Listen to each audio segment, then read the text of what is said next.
Mission நடத்தும் மாசக்தி என்னும் நிகழ்ச்சிக்கு வந்திருக்கும் அனைவருக்கும் எனது வணக்கம். ஆன்மீக பாதையில் எங்களை அயராது அழைத்து செல்லும் எங்கள் சுவாமிஜி சுவாமி சிவயோகானந்தாவுடன் ஆசியுடன் இன்றைய கருத்தரங்கை இன்று துவக்கலாம்.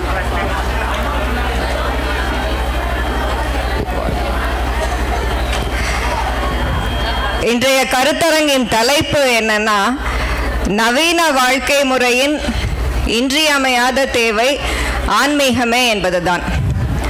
இன்னைக்கு உலகத்தில் நம்ம பார்த்தோம்னா மாற்றங்கள் மிக வேகமாக நடந்து கொண்டிருக்கிறது. மாற்றங்கள் தான் உலகத்தின் நியதி, மாற்றம் ஒன்றே மாறாதது போன்ற பல கருத்துகள் உள்ளன. இவை அனைத்துமே உண்மையான கருத்துகள் தான். ஆனால் இன்னைக்கு இந்த உலகத்தில் மாற்றங்கள் ஏற்படக்கூடிய வேகத்தையும் அது ஏற்படக்கூடிய தாக்கத்தையும் நம்ம பார்க்கும்போது அது பல அதிர்வலைகளை ஏற்படுத்துது என்பதில் எந்த விதமான சந்தேகமும் இல்லை. இந்த தாக்கங்கள் எதை அஃபெக்ட் பண்ணுது அப்படின்னா, அது நம்மளுடைய பண்பாடு, நம்மளுடைய கலாச்சாரம், நம்மளுடைய தன்னம்பிக்கை, ஒரு மனித நேயம், இவற்றை தான் அது தாக்குற மாதிரி நம்ம இன்னைக்கு நல்லாவே பார்க்குறோம்.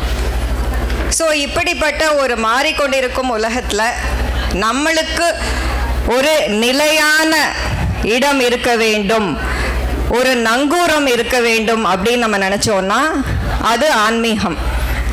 அதுதான் இன்றைய கருத்தரங்கத்துடைய அடிநாதம்.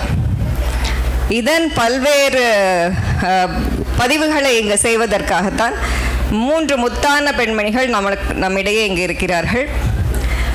கடம்பவனம் ரிசார்ட் எத்னிக் ரிசார்ட்டின் மேனேஜிங் டைரக்டர் திருமதி சித்ரா கணபதி அவர்கள், மதுரை யாதவா கல்லூரியின் வணிகத்துறையின் உதவி பேராசிரியர் முனைவர் சத்யாதேவி மோகன் அவர்கள், தியாகராஜா கல்லூரியின் தமிழ் துறை உதவி பேராசிரியர் முனைவர் சங்கீத் ராதா அவர்கள். மூவரையும் இங்கு வரவேற்பதில் பெருமகிழ்ச்சி அடைகிறேன். ஸோ நம்ம ஆன்மீகம் என்பது தான் நமது வழி என்பது நமக்கு தெரிகிறது. ஆனால் இதை எப்படி போக போகிறோம் அதை தான் நம்ம சங்கீத் ராதா அவர்கள் இப்போ நம்மக்கிட்ட பேச போகிறாங்க. முனைவர் சங்கீத் ராதா நான் கூறியதை போல தியாகராஜா கல்லூரியில் தமிழ்துறை ஆசிரியர், உதவி பேராசிரியராக அவர் இருக்கிறார். பல நூல்களை எழுதியிருக்கிறார். புதுக்கவிதை திறனாய்வு, பெரியாழ்வார், திருமலைசை ஆழ்வாரின் திவ்ய பாசுரங்கள் போன்றவை இவற்றுள் சில. இவருடைய கவிதைகள் கவிதை உறவு என்னும் இதழில் வெளியாகியுள்ளன. மதுரை காமராஜர் பல்கலைக்கழகத்தில் உயர்கல்வி முடித்து தனது முதுநிலை படிப்பில் பல்கலைக்கழகத்திலேயே முதல் இடம் பெற்றிருக்கிறார். அவர் தன்னுடைய முனைவர் பட்டத்திற்கான ஆய்வு கட்டுரையாக திவ்ய பிரபந்தம் காட்டும் திருமாலின் அவதாரங்கள் என்பதை எழுதியுள்ளார். பல பட்டிமன்றங்கள், கருத்தரங்குகள், இவற்றில் இவருடைய தமிழ் பணி தொடர்ந்திருக்கிறது. இன்று என்னுடைய முதல் கேள்வி இவரிடம். மேடம், இது நம்ம ஆன்மீக பாதையில் போகிறோம் அப்படின்றது இருக்குது. ஆனால் இன்றைக்கு வாழ்க்கை முறையில் யதார்த்தமான உண்மை என்ன? எதை நோக்கி பெரும்பான்மையானவர்கள் பயணித்து கொண்டு இருக்கிறார்கள்? அதை பற்றி கொஞ்சம் சொல்லுங்கள் மேடம்.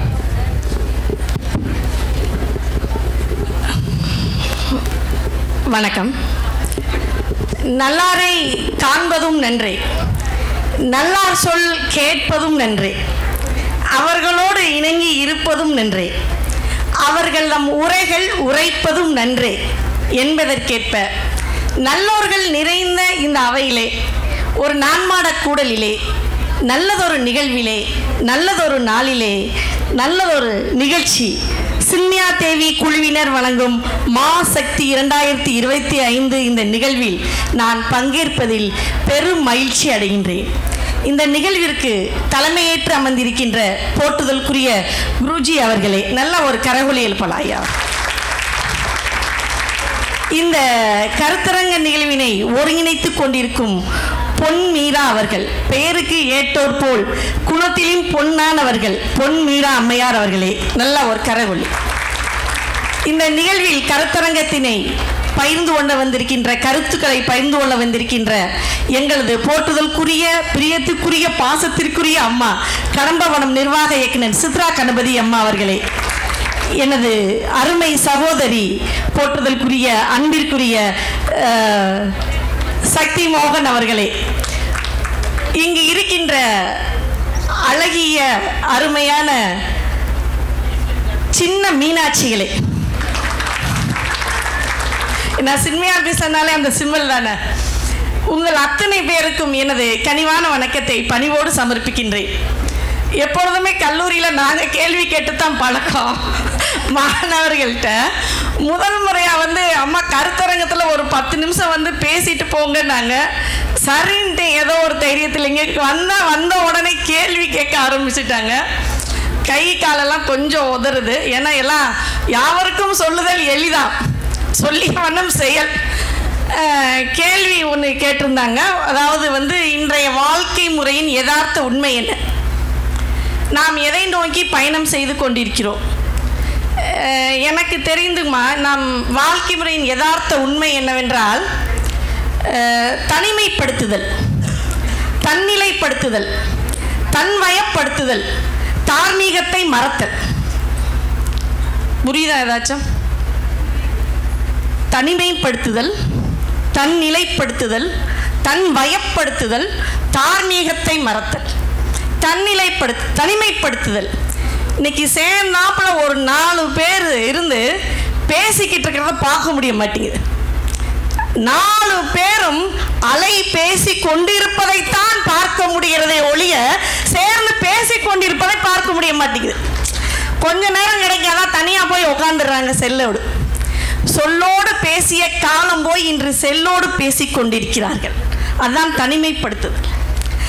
தன்னிலைப்படுத்துதல், தான் இங்கே இருக்கேன், தனக்கு பிடிச்சது, தனக்கு பிடிக்காது, தன்னுடைய சோகம், தன்னுடைய மகிழ்ச்சி என்று சுயநலமாக. இன்னைக்கு ஒரு ஸ்டேட்டஸ் அப்படின்னா, ஒரு திருமணம்னா அந்த ஊரில் போய் பார்ப்பாங்க. பெரியவர்களாக இருக்கீங்க, அந்த ஊரில் அந்த வீட்டில் அந்த குடும்பம் எப்படி என்னான்னு பார்ப்பாங்க. ஆனால் இன்று அப்படி இல்லை. ஸ்டேட்டஸில் உன்னுடைய நிலைப்பாடு என்ன? தன் நிலைப்படுத்துதல். தான் எப்படி இருக்கிறேன், தான் காஃபி சாப்பிட்டுக்கிட்டு இருக்கேனா, தான் சிக்கர்தண்டா சாப்பிட்டுக்கிட்டு இருக்கேனா, இந்த இடத்துல இருக்கேன். தன் நிலைப்படுத்துதல், தன் மயப்படுத்துதல். எதை பார்க்கின்ற காட்சிகளெல்லாம், மாயக்காட்சிகளெல்லாம் தான் மயப்படுத்தி கொள்ள வேண்டும், தனதாக்கி கொள்ள வேண்டும் என்ற அந்த மாயை உலகில் இருத்தல், தன் மயப்படுத்துதல். தார்மீகத்தை மறத்தல் தான் முக்கியமானது, முதன்மையானது. இன்றைக்கெல்லாம் ஒரு கூட்டம் இருக்குது. இப்போ இருக்கிறீங்க, கீழே போயிருக்கீங்க, தேநீர் விருந்து சாப்பிட்றீங்க. எதுக்கு ஒருத்தவங்க வர்றாங்க, தேநீர் பிடிக்க வர்றாங்க, லேசாக அலம்பிடுது. உடனே என்னது, சாரிம்மா தெரியாமல் பட்டுருச்சு, இதுதான். ஆனால் அதையும் விட்டு இடித்து அவர்களை இடித்து நம்முடைய குவளை நிரம்பினால் போதும் என்று வாழ்ந்துருவே, அதுதான் தார்மீகத்தை மறத்தல். எல்லாம் நிறைய பேர் சிரிக்கிறீங்க. பாதையில் அடிபட்டு கிடப்பவரை பார்த்து அவசர ஊர்தி அழைக்கின்ற காலம் போய் அலங்காரமாக படம் எடுத்துக் கொண்டிருக்கின்ற காலத்தில் வாழ்ந்து கொண்டிருக்கின்றோம். நல்லா கைதட்டலாம். கைதட்டுறதுக்கு நீங்க கொஞ்சம் கூட யோசிக்கவே கூடாது. ஏன்னா வாழ்க்கையில் பிறக்கும் போது கிடைப்பது தாலாட்டு, இறக்கும் போது கிடைப்பது நீராட்டு, இப்படி வாழும்போது கிடைப்பதுதான் பிறரது பாராட்டு. அதனால் யோசிக்காதீங்க. எதை நோக்கி இந்த நிலை தான் இன்னைக்கு உண்மை, யதார்த்தத்தின் உண்மை நிலை இதுதான். அப்போ இன்னொரு கேள்வி கேட்டீங்க, எதை நோக்கி பயணம் செய்து கொண்டிருக்கிறோம்? எதை நோக்கி பயணம் செய்து கொண்டிருக்கிறோம் தெரியலை. அங்கே கையை ஆட்டுறாங்க. பணத்தை நோக்கி, பதவியை நோக்கி, அதிகாரத்தை நோக்கி, ஆடம்பரத்தை நோக்கி, இதை நோக்கித்தான் நாம் இன்று பயணம் செய்து கொண்டிருக்கின்றோம். உண்மையா இல்லையா? ஓடிக்கிட்டே இருக்கோம். எதுக்கு ஓடுறோம்னே தெரியல. முன்னெல்லாம் வீட்டுக்கு ஆட்கள் வந்தால் நம்ம அறிமுகப்படுத்துவோம். இது எங்கள் அம்மா, இது எங்கள் அப்பா, இது எங்கள் பாட்டி, இது எங்கள் தாத்தா, வணக்கம் வணக்கம் சொல்லுவோமா இல்லையா? ஒரு 30 வருஷத்துக்கு முன்னாடி பாருங்கள், 20 வருஷத்துக்கு முன்னாடி சொல்லுவோம் இல்லைங்கம்மா.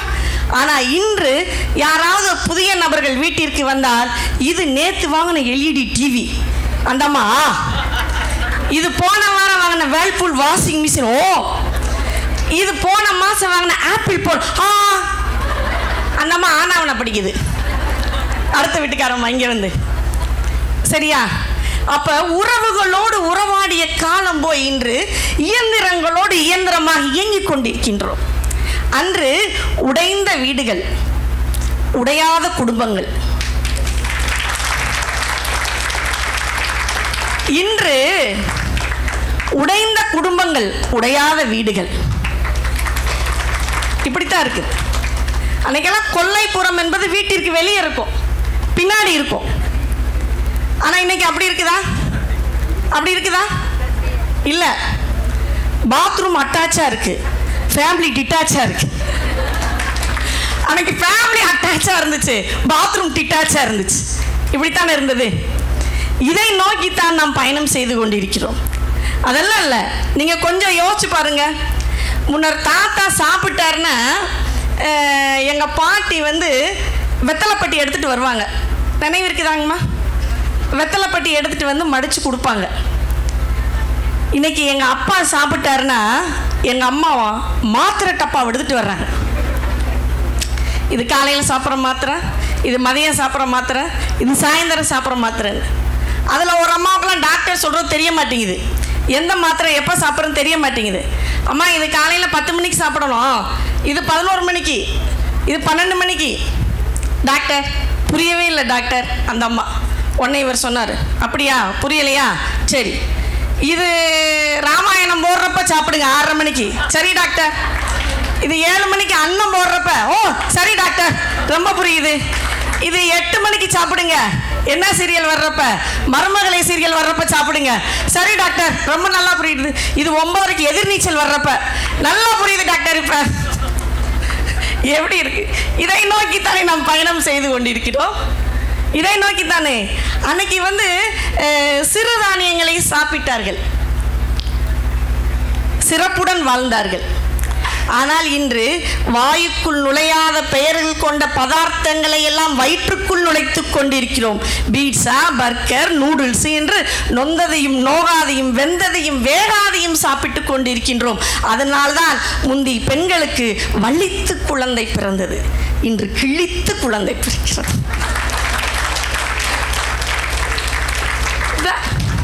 இதுதான் யதார்த்தம். இதை நோக்கித்தான் பயணம் செய்து கொண்டிருக்கிறோம் நாம். அப்படித்தானே? 3 மாதத்திலிருந்து 2 என்னுடைய தாய்மார்கள் 10-16 குழந்தைகள் பெற்ற காலமெல்லாம் இருக்கிறது. வேலைக்கு சென்று கருதறுத்து விட்டு புள்ளை தலையில் வைத்து கொண்டு வந்து பிரசவம் பார்த்த காலமெல்லாம் இருக்கிறது. ஆனால் இன்று அப்படி இல்லை. கரு தங்கியதிலிருந்தே மருத்துவமனைக்கும் வீட்டுக்குமாக ரன் எடுத்து கொண்டிருக்கிறார்கள். அப்படித்தானே? அங்கே எடுக்கிற மருத்துவமனையில் 2 மாதத்தில் ஸ்கேன் நல்லா இருக்கான், 3 மாதத்தில் ஆஹா ஓஹோங்கிறான், 5 மாதத்தில் ஐயோ உங்கள் பையன் பாருங்கள் சிட்டிங் பொசிஷன் பாருங்கள் எப்படி இருக்குன்னு டாக்டர் சொல்கிறார், நல்லா இருக்குது. 7 மாதத்தில் கிரிக்கெட் விளையாடுறான் பாருங்கள், அங்கே பாருங்க படத்தில் பாருங்க. அவன் முட்டாள், அவனுக்கு எல்லாத்துக்கும் சாக்லேட் கொடுக்குறேன். என் பையன் 7 மாதத்தில் கிரிக்கெட் விளையாடுறான். எங்கேயாச்சும் 7 மாதத்தில் பிள்ளை கிரிக்கெட் விளையாடுமா? 9 மாதத்தில் 10 மாதத்தில் போனோன்னே தெரியல, முடியலை, சிசேரியன்.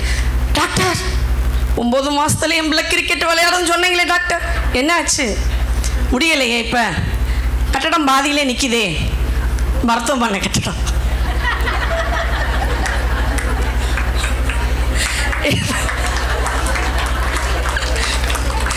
சிலதான் அவை குறிப்பிலிருந்து நீக்கிறணும் பொன்மீரா மேடம் அவர்களே. நீங்கள் பாட்டுக்கு படம் எடுத்து காட்டிக்கிட்டு அப்போ நாளைக்கு டாக்டர்கிட்ட போகணும்ல. அந்த மாதிரி தான் இருக்குது இன்னைக்கு. எதை நோக்கி பயணம் செய்து கொண்டிருக்கிறோம்? எங்க 2 மணிக்கு போய் மிட் நைட்டில் பிரியாணி வாங்கி சாப்பிடணுங்கிறீங்க, கை தூக்குங்க. குடும்பத்தோட போய் அதை நோக்கி பயணம் போய்கிட்டு இருக்குது உங்கள் பயணம். நடுக்கடலில் உட்காந்துக்கிட்டு நீங்கள் பர்த்டே பார்ட்டி கொண்டாடணுங்கிறீங்க, எதை நோக்கி போய் கொண்டிருக்கிறது? பிள்ளைகளுக்கு என்னைக்காச்சும் எதையா சொல்லி கொடுத்துருக்கீங்களா வீட்டில்? இல்லை. அங்கே அந்த கால நேரம் அப்படின்னு அவங்க வந்து ஒரு பெல்லை அடிச்சிட்டு இருக்காங்க. சரியா? உண்மையிலேயே அன்று நாம் ஒரு 50 ரூபாயை மிச்சப்படுத்த வேண்டும் என்றால் 1/2 மணி நேரம் நடந்தோம். ஆனால் இன்று 1/2 மணி நேரத்தை மிச்சப்படுத்துவதற்காக நாம் 50 ரூபாயை செலவழித்துக் கொண்டிருக்கிறோம். அதுதான் இன்றைய நிலை. இன்றைய யதார்த்த நிலை என்பது இப்படித்தான் இருக்கிறது.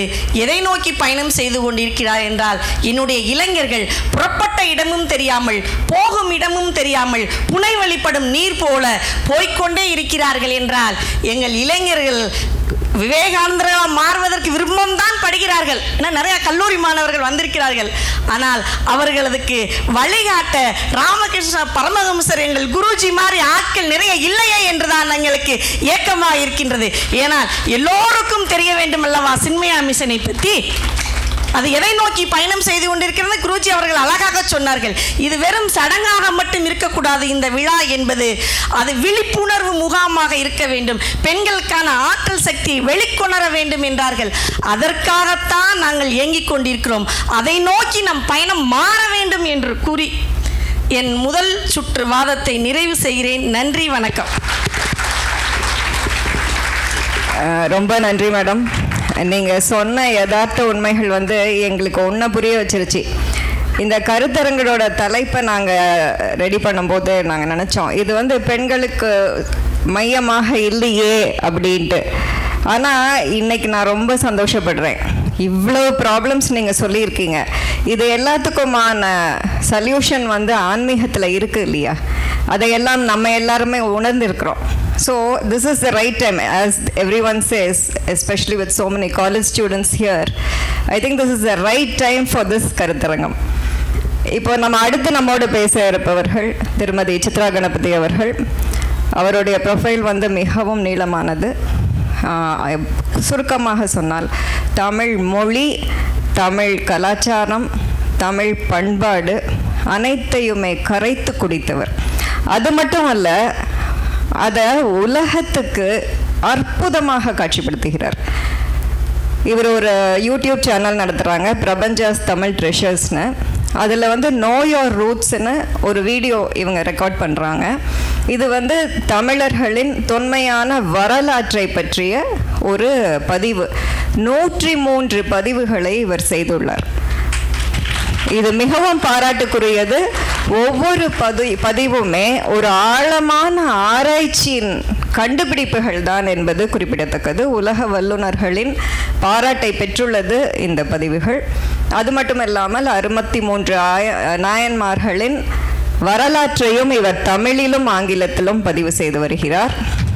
கலைமாமணி டாக்டர் சாரதா நம்பி ஆரூரரின் புதல்வி. இவருடைய தந்தை டாக்டர் நம்பி ஆரூரன் அவர்கள் தவத்திரு மறைமலை அடிகளாருடைய பேரன் என்பது குறிப்பிடத்தக்கது. இப்படிப்பட்ட பரம்பரையில் வந்தவர் அவார்டுகளையும் பாராட்டுகளையும் குவித்து வருகிறார் என்பதில் எந்த விதமான ஆச்சரியமும் இல்லை. இவர்களை அறிமுகப்படுத்துறதுனா இன்னும் ஒரு 10 நிமிஷம் நான் பேசலாம். ஆனால் அவங்களுக்கு நிறைய நேரம் வேணும் பேசுகிறதுக்கு. அதனால் நம்ம அவங்கக்கிட்ட பேச சொல்வோம். ஒரு ஆன்மீகம் என்று நம்ம எடுத்துக்கொண்டால் அது ஒரு கடல் போன்றது. ஸோ ஒவ்வொருத்தரும் அதை அணுகிற முறை வேறு வேறு. நீங்கள் சொல்லுங்கள் சித்ரா, அந்த புரிதலில் என்ன வித்தியாசத்தை நீங்கள் பார்க்குறீங்க?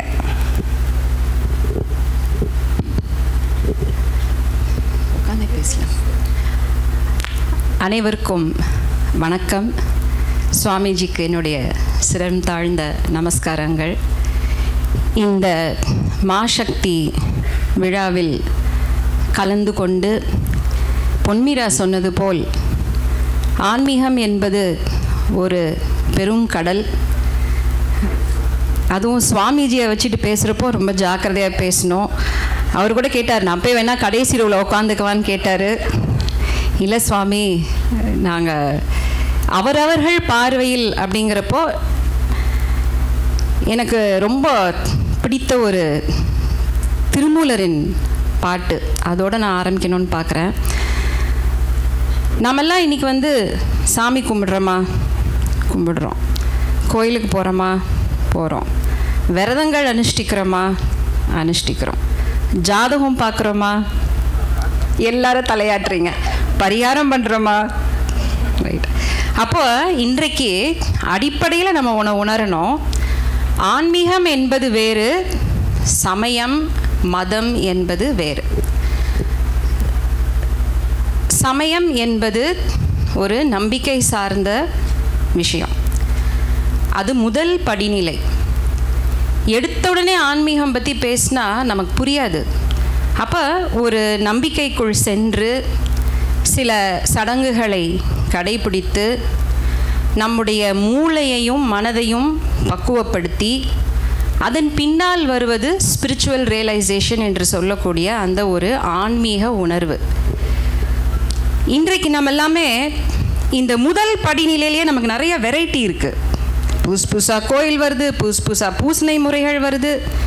கடவுளர்களுக்கு கூட சீசனல் பாப்புலாரிட்டி, எப்படி சினிமா நடிகர்களில் திடீர்னு ஒருத்தருக்கு சீசன் வருதோ, கடவுளர்களில் கூட அப்படி ஒரு சீசனல் பாப்புலாரிட்டி வரக்கூடிய அளவுக்கு நம்ம நம்பர் ஆஃப் கடவுளர்களையும் நம்பர் ஆஃப் கோயில்களையும் பரிகார ஸ்தலங்களையும் பெருக்கி விட்டு அதுலேயே ஓடி நேரத்தையும் பணத்தையும் செலவழித்து, நீங்கள் நம்பவே மாட்டீங்க, அடுத்த வாரம் ஒரு தமிழகத்திலேருந்து ஒரு டெலிகேஷன் ஜப்பான் போகிறாங்க. அதில் மதுரையிலேருந்து ஒருத்தர் போகிறார். அவங்க சொன்ன ஒரு செய்தி எனக்கு ரொம்ப வியப்பாக இருந்தது. ஜப்பான்காரவங்க பைத்தியமாக இந்த ஏடு பார்க்குறாங்களாம். ரைட்டா? எனக்கு ஒரு சந்தேகம், நம்ம வைத்தீஸ்வரன் கோயிலில் 7000 மைல் தள்ளி இருக்கின்ற ஒரு ஜப்பானியனுக்கு எப்படி ஏடு இருக்க முடியும்? இதை பாவம் ஜப்பான் நாட்டில் யாரும் கேள்வி கேட்கவே இல்லை. வைத்தீஸ்வரன் கோயிலேருந்து சில ஏடு பார்க்குறவங்க ஒரு கான்ட்ராக்ட் போட்டு அங்கு அழைத்து செல்லப்படுகின்றார்கள். ஒரு ஆளுக்கு கன்சல்டேஷன் எவ்வளோ தெரியுமா? 1 லட்சம். ஒரு ஆளுக்கு கன்சல்டேஷன் 1 லட்சம், பரிகாரம் குறைந்தபட்சம் 5 லட்சம். ஜப்பானிய நாட்டு எண்ணில் அது எவ்வளோன்னு எனக்கு தெரியாது. ஆனால் படித்து ஒரு மருத்துவமனை கட்டி பரிசோதனை பண்ணி அறுவை சிகிச்சை பண்ணி பணம் சம்பாதிக்கிறோம். வெறும் ஏடை வச்சுக்கிட்டு கோடி அதிபதிகள் ஆகி கொண்டிருக்கின்றார்கள் சில கெட்டிக்காரர்கள். இவர்களையும் நாம் சமயம் ஆன்மீகம் என்ற வலைக்குள் கொண்டு வந்திருக்கின்றோம். அப்போ இன்றைய ஆன்மீகம் எப்படி போயிட்டுருக்கு அப்படின்னா, மனிதனாக பிறந்தவனுக்கு முதல்ல பகுத்தறிவு தேவை. பகுத்தறிவின் அடிப்படையில் இல்லாத சமய நம்பிக்கையோ ஆன்மீகமோ உங்களுக்கு எந்த விதமான பலனையும் கொடுக்காது. இதை நாம் முதலில் புரிந்து கொள்ள வேண்டும். அந்த ஆன்மீகம் அப்படிங்கிறது ஒருத்தருக்கு நம்பிக்கை ஒவ்வொரு மாதிரி. அது it's a very very personal experience. Thirumoolar சொல்கிறார், முகத்தில் கண் கொண்டு காண்கின்ற மூடர்கள் அகத்தில் கண் கொண்டு காண்பதே ஆனந்தம். கோயிலுக்கு போகிறோம், கண்ணால் சாமியை பார்க்குறோம், மாலையை போடுறோம், சூடை ஏற்றுறோம், தேங்காய் உடைக்கிறோம், எல்லாம் பண்ணுங்க. அதெல்லாம் புற சின்னங்கள். அகத்தின் கண் கொண்டு பார்க்குறீங்களா அந்த ஆண்டவனை, அந்த இறையை அப்படிங்கிறது நமக்கு நாமளே கேட்டுக்கொள்ள வேண்டிய கேள்வி. மனதால் ஆண்டவனை உணர கற்றுக்கொண்டோம் என்றால் அது தரக்கூடிய ஆனந்தம். அதை வார்த்தைகளால் நம்ம ஒருத்தருக்கு ஒருத்தர் சொல்லி புரிய வைக்கவே முடியாது. அதற்கு அவர் தர எக்ஸாம்பிள் பாருங்கள். மகட்கு தாய் தன் மணாளனோடு ஆடிய சுகத்தை சொல்லென்றால் சொல்லுவது எங்கனேன்னு கேட்குறாரு. ஒரு பையன் அம்மாட்ட கேட்குறான், கேட்கக்கூடாத கேள்வியை கேட்குறான். ஒரு தாய் கணவனோடு, தாய் தந்தையர் ஒருவரோடு ஒருவர் இருக்கின்ற சுகத்தை வார்த்தையால் வர்ணித்து புரிஞ்சுக்க வைக்க முடியுமா? அதுபோல்தான் ஒருவருக்கும் கிடைக்கின்ற இறை அனுபவம் என்று நான் சொல்ல, திருமூலர் சொல்கிறார். அப்போ அந்த ஆன்ம அனுபவம் அப்படிங்கிறது ஒரு லெவலில் நம்பிக்கை சார்ந்தது. இப்போ எங்கள் குடும்பங்களில் சிவனை கும்பிடுறோம், திருமுறைகள் மேலே அதீத நம்பிக்கை உண்டு. ஆனால் பொன்மீரா சொல்கிற மாதிரி இன்றைக்கி நான் நிறைய வரலாற்று ஆய்வுக்குள் இறங்கும் பொழுது திருமுறைகளையே கேள்வி கேட்க தோணுது. இது ஒரு ஆன்மீகம் சார்ந்த அரங்கம், சுவாமிஜி இருக்கிறீங்கிறதுனால இதை நான் ஓப்பனாக சொல்கிறேன். ஞானசம்பந்தர் எங்களுக்கெல்லாம் ஒரு குலகுரு. ஒரு நாள் கூட இடரினும் தளரினும் படிக்காமல் நான் இருந்ததில்லை. மறைமலை அடிகள் பற்றி சொன்னாங்க. எப்போவுமே ஒரு ஞானி வாழ்ந்த காலத்தில் ரொம்ப கஷ்டப்படுவார், பின்னாடி தான் அவருடைய அருமை தெரியும். பாரதியார்லேருந்து அதுக்கு எத்தனையோ உதாரணம். மறைமலை அடிகள் அவர் ஆற்றிய தமிழ் தொண்டு ஒப்புயர்வற்றது. இன்றைக்கி அந்த தனித்தமிழ் இயக்கத்தை அவர் கண்டிருக்காட்டி இன்றைக்கி நான் இந்த மேடையில் இப்படி தமிழ் பேசிகிட்டு இருக்க மாட்டேன். 10க்கு 8 சொல் சமஸ்கிருதம் கலந்து பேசிகிட்டு இருப்பேன். அவர் இந்த நாட்டுக்கு ஏற்படுத்திய விழிப்புணர்வுக்கு ஏற்ற அங்கீகாரம் அவருக்கு கிடைக்கல. அவருடைய குடும்பத்தை சார்ந்தவள்ங்கிறதுனால நான் இதை சொல்லலை. ஆனால் இதனால் அவர் பல பேரால் புறக்கணிக்கப்பட்டு அந்த காலகட்டத்தில் ரொம்ப கஷ்டமான சூழ்நிலையில் வாழ்ந்தாங்க. அப்போ அவருக்கு வந்து 7 பிள்ளைங்க. எங்கள் ஆத்தா தான் கடைக்குட்டி. கடைசி மகள் வந்து எங்கள் அப்பாவோட அம்மா. அவங்க அம்மா பேர், அதாவது மறைமலடிகள் மனைவி பேர் சவுந்தரம்மா. அவங்க வந்து இரவு 1 மணி 2 மணி 3 மணி வரலாம் அடிகள் வந்து படிப்பார். ஏன்னா நாள் முழுவதும் அவரை பார்க்கறதுக்கு நிறைய பேர் வருவாங்க. இரவு தான் அவர் படிக்கிற நேரம். படிக்கும் பொழுது இந்த அம்மா கதவுகிட்ட வந்து நின்னா அவருக்கு தெரியும் எதுக்கு வந்து நிற்கிறாங்கன்னா, வீட்டில் மறுநாள் சமையலுக்கு தட்டுப்பாடு.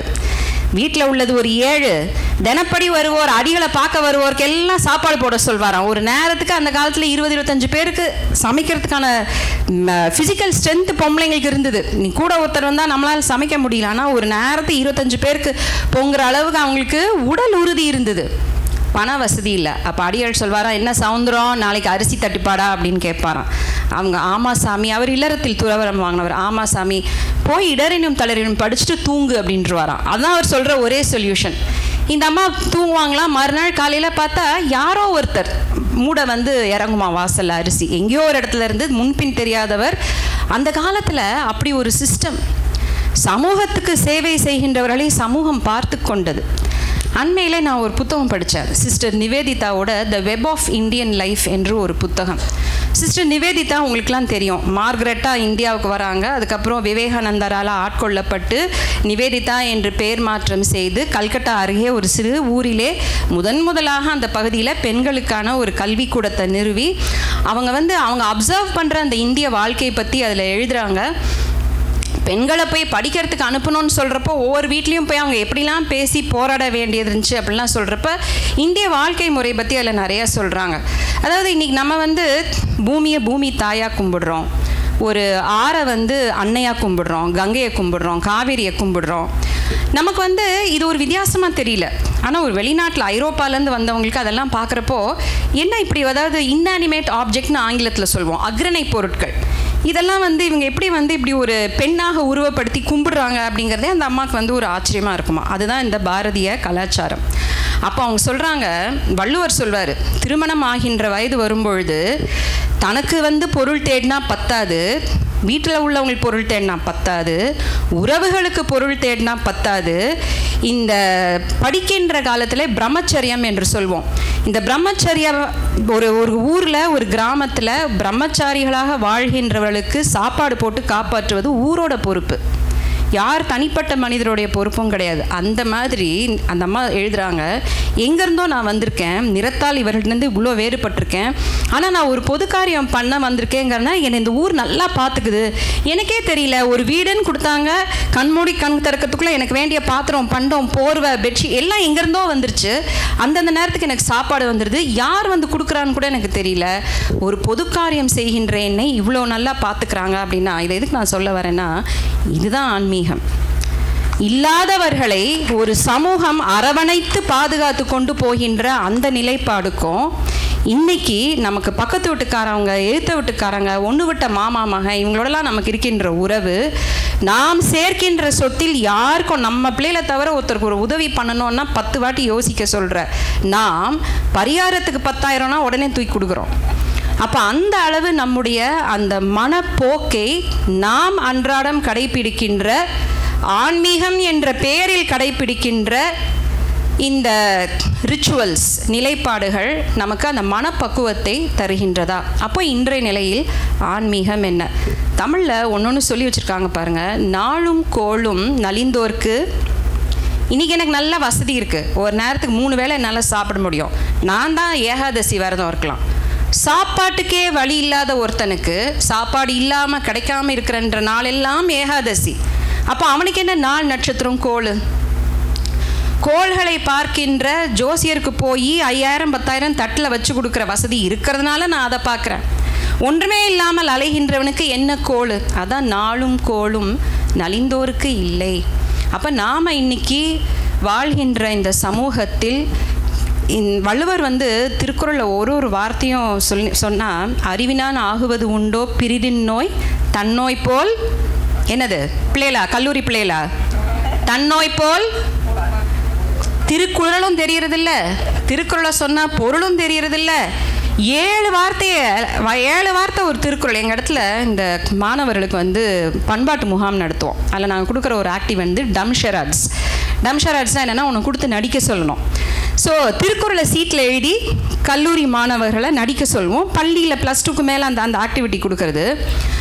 7 வார்த்தையில் 5 வார்த்தை 4 வார்த்தை தான் வள்ளுவர் எழுதின வார்த்தையாக இருக்கும். மீதி இவங்களே ஃபில் இன் த பிளாங்க்ஸ்.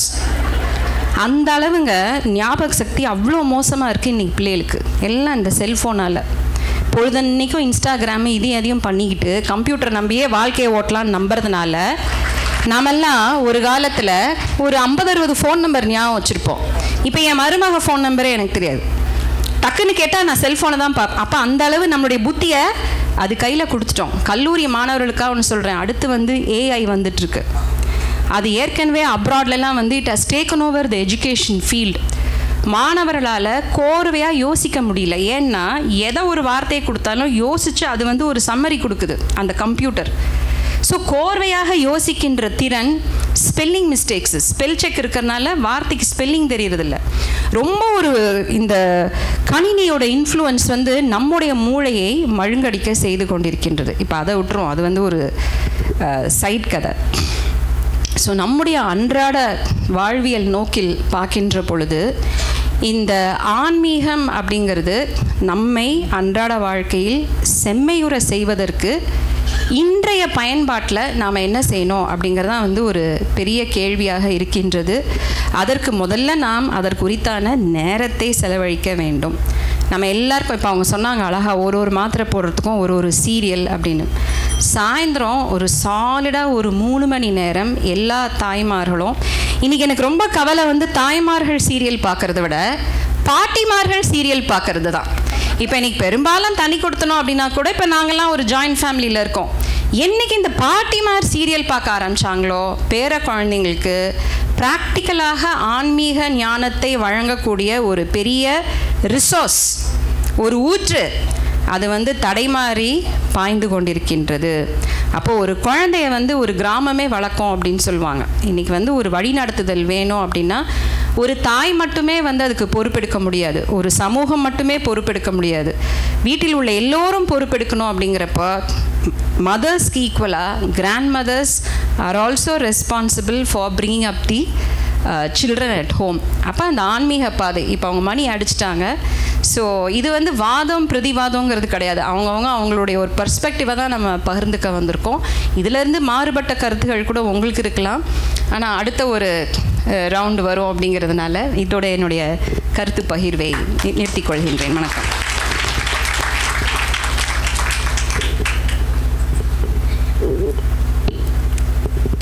மிக நன்றி சித்ரா கணபதி அவர்களே. நான் நினைக்கிறேன் இந்த சபையில் இருக்கிற ஒவ்வொருத்தருடைய ஒரு பயத்தையும் அவருக்கு ஒரு சொல்யூஷனையுமே அதை அவர் கொடுக்குறாங்க.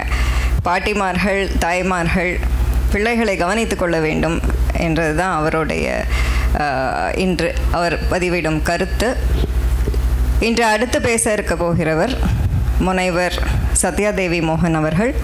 இவர்கள் மதுரை யாதவா கல்லூரியில் வணிகவியல் துறையின் உதவி பேராசிரியர். இவர் பல சமூக பணிகளில் ஈடுபட்டிருக்கிறார். அரசு ஏற்படுத்தும் திட்டங்களை ஒருங்கிணைப்பது, மாணவர்களுக்கான தன்னிறைவு பயிற்சிகள், உலக சுகாதார தினத்தன்று நிகழ்ச்சிகள் ஏற்பாடு செய்வது போன்ற பல சமூக நல பணிகளில் ஈடுபட்டிருக்கிறார்.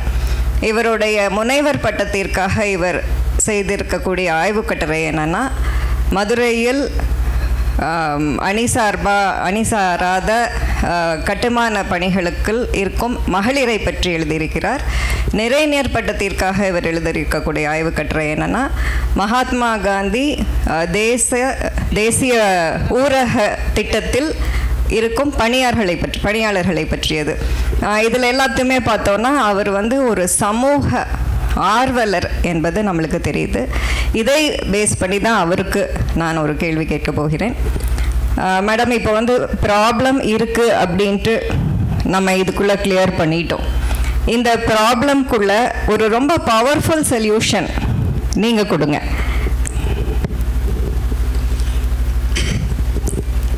பாலும் தெளிதேனும் பாகும் பருப்பும் இவை நான்கும் கலந்துனக்கு நான் தருவேன். கோலஞ்சை துங்கக்கரி முகத்து தூமணியே நீ எனக்கு சங்கத்தமிழ் மூன்றும் தா என முழுமுதற் கடவுள் விநாயக பெருமானை வணங்கி ஹரிவோம் சின்மயா மிஷனோட மந்திரத்தையும் சொல்லி சுவாமிஜி அவர்களுக்கும் மாசக்தி தேவி குழுவினருக்கும் இங்கு வீற்றிருக்கும் அனைத்து ஆன்றோர் பெருமக்களுக்கும் சான்றோர் பெருமக்களுக்கும் என் சிரம் தாழ்ந்த வணக்கத்தை தெரிவித்துக் கொள்கிறேன்.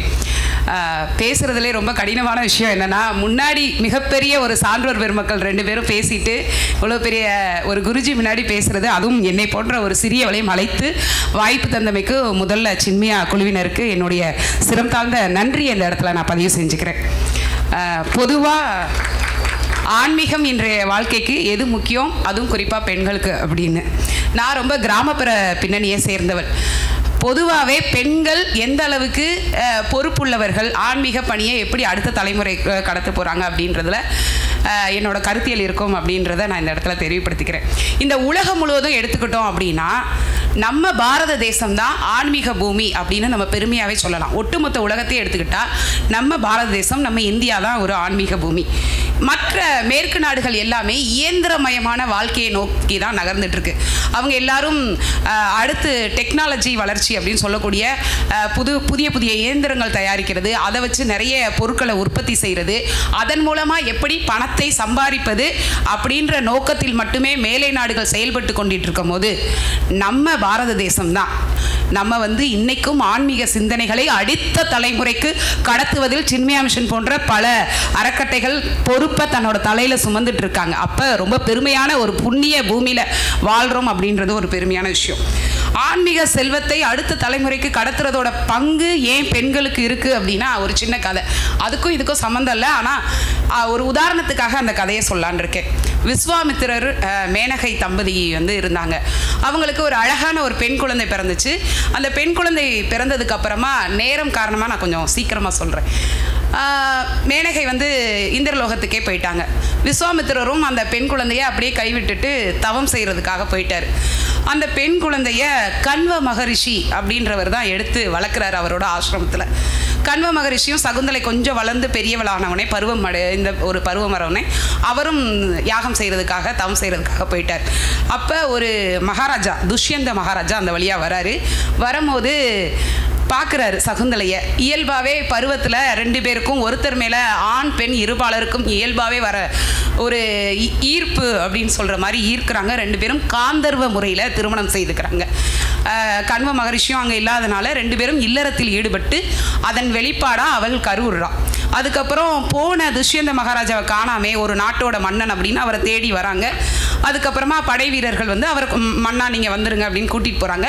அப்போ அவர் சகுந்தலைக்கு ஒரு வாக்குறுதி கொடுத்துட்டு போகிறாங்க.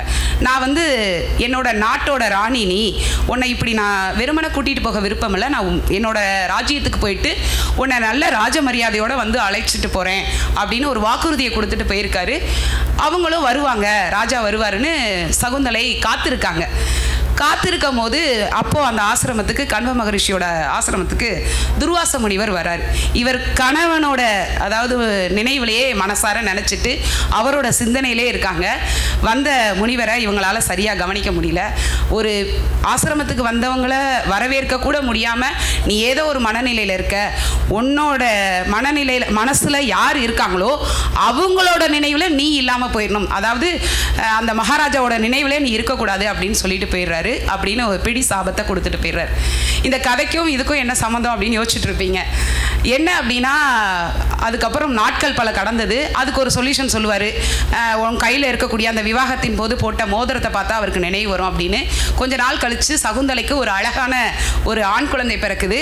அந்த ஆண் குழந்தையை ரொம்ப அழகாக வளர்க்குறாங்க. நம்ம வீட்டில் இருக்க குழந்தைகள்லாம் நாய்க்குட்டிகளோடு வளர்க்குற மாதிரி அவர் காட்டில் பிறந்தவர் அப்படின்றதுனால சிங்கக்குட்டிகளோடு வளர்ந்தார் பரதன்.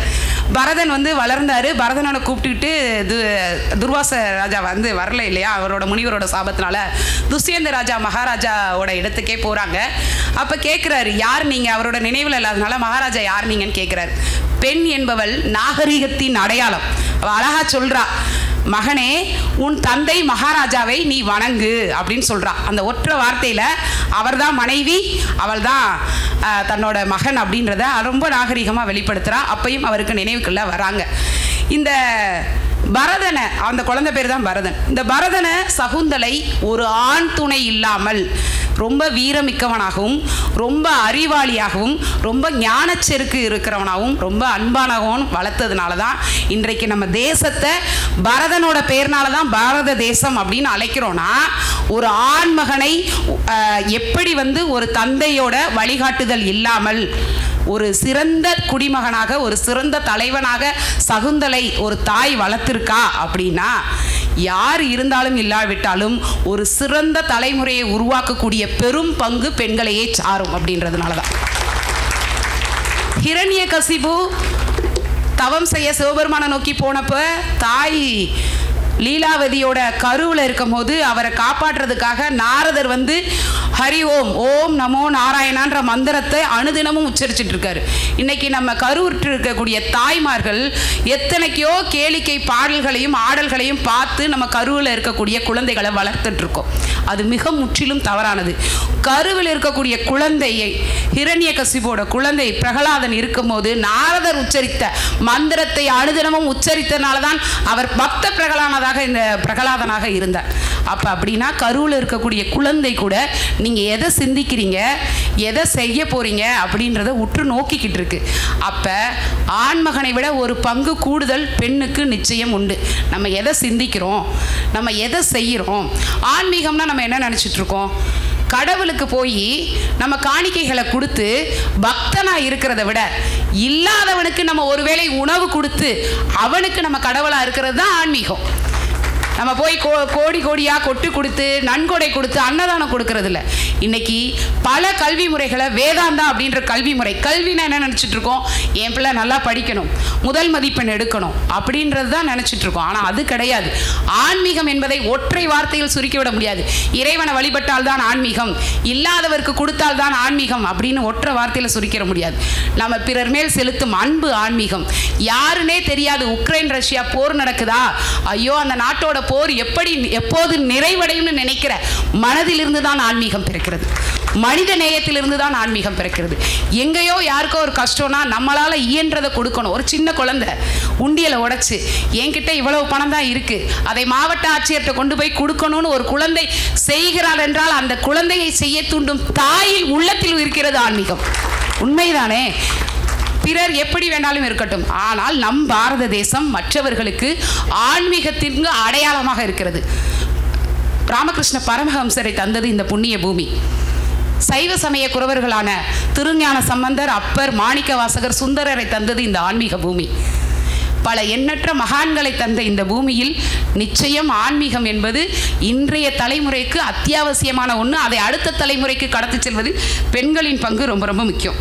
தாய் சுபத்திரையோட வயிற்றில் இருக்கும் போதே அபிமன்யுக்கு எல்லா விதமான வித்தைகளையும் அர்ஜுனன் சொல்லி கொடுத்துருக்கான். அதுக்கப்புறம் தான் அர்ஜுனன் தன் பிள்ளைக்கு வயிற்றில் இருக்கும்போதே சொல்லும் போது அபிமன்யு வெளியே வரும்போது அந்த அளவுக்கு ஒரு சக்கராயுதத்தில் ரொம்ப மிகப்பெரிய ஒரு இதுவாக இருக்கான். அப்போ ஒவ்வொரு தர்மத்திலையும் கர்ப்ப காலத்தில் இருந்தே நம்ம என்ன செய்யணும், நம்ம குழந்தையை எப்படி வளர்க்கணும், எப்படி பிறர் மேல் அன்பு பாராட்டணும், நல்ல சிந்தனை உள்ள தகவல்களை படிங்க.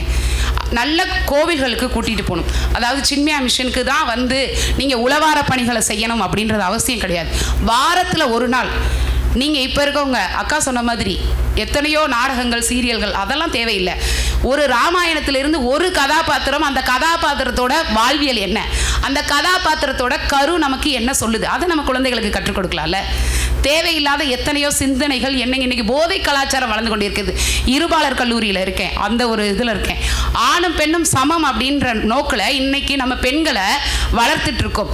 ஆணும் பெண்ணும் சமம் என கொள்வதால் இவ்வுலகம் அறிவிலோங்கி தலைக்குமாம் அப்படின்னு பாரதி சொல்லியிருக்காரு. ஆனால் சமம் என்பது எந்த அளவீடு அப்படின்றத இன்னைக்கு பல பெண்கள் மறந்துடுறாங்க. ஆணை போல உடை அணிந்தால் அது சமம் அப்படின்னு நினச்சிட்டு இருக்காங்க.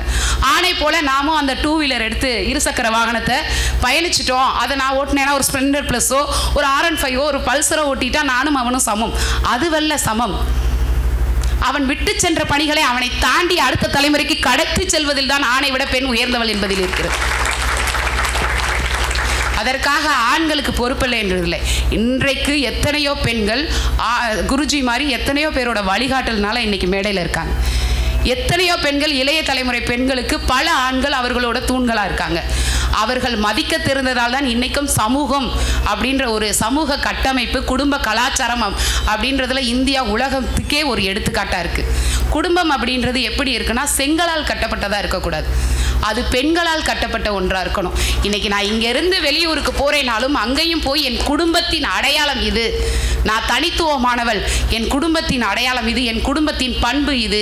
இன்றைக்கி சொல்கிறாங்க இல்லையா, இந்த வாரிசுலேருந்து வந்திருக்கேன், அந்த பெருமையை அந்த தலைமுறையாக கடத்தி வருவதில் இவர்களின் பங்கு உண்டு. நிச்சயமாக ஒரு பெருமையை அடுத்த தலைமுறைக்கு கொண்டு போகிறதுல ஆணை விட ஒரு மடங்கு அல்ல, பல மடங்கு பொறுப்பு பெண்களை தான் சாரும்.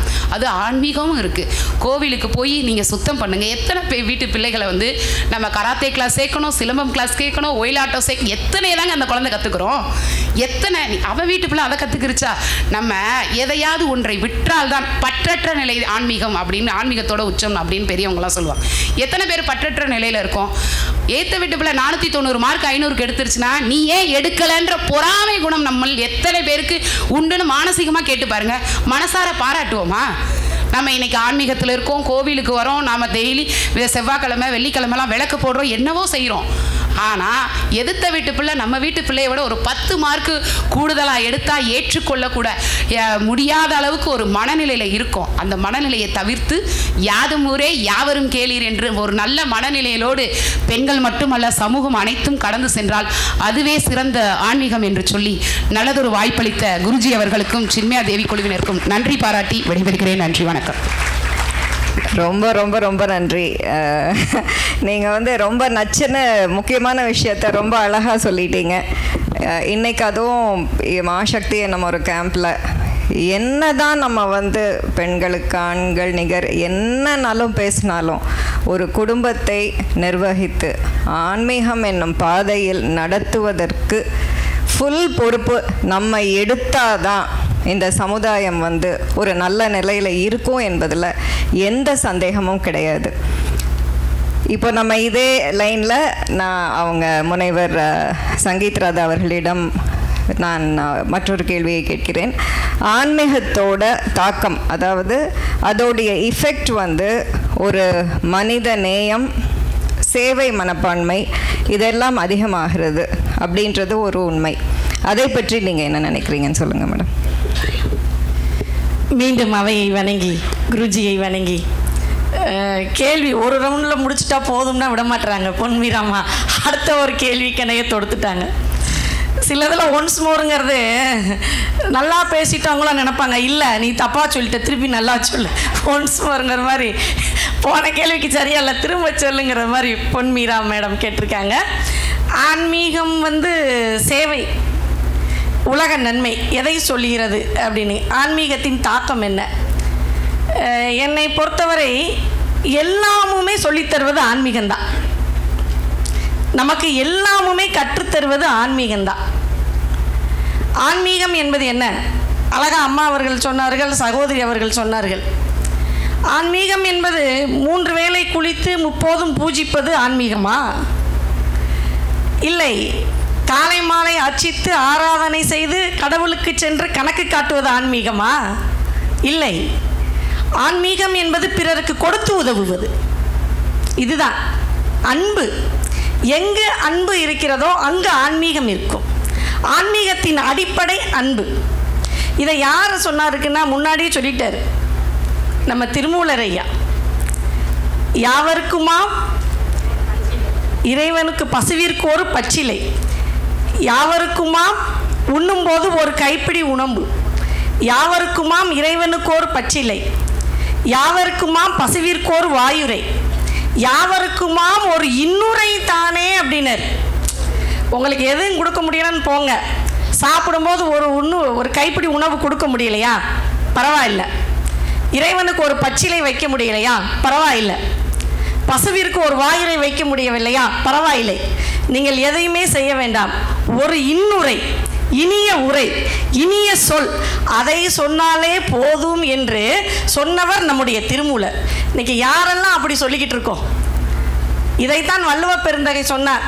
எது அறம் அப்படின்னா அன்னதானம் போடுறது மட்டும் அறம் இல்லை, ஆடை அணிகலன் கொடுக்கறது மட்டும் அறம் இல்லை, நோட்டு புத்தகம் கொடுக்கறது மட்டும் அறம் அல்ல.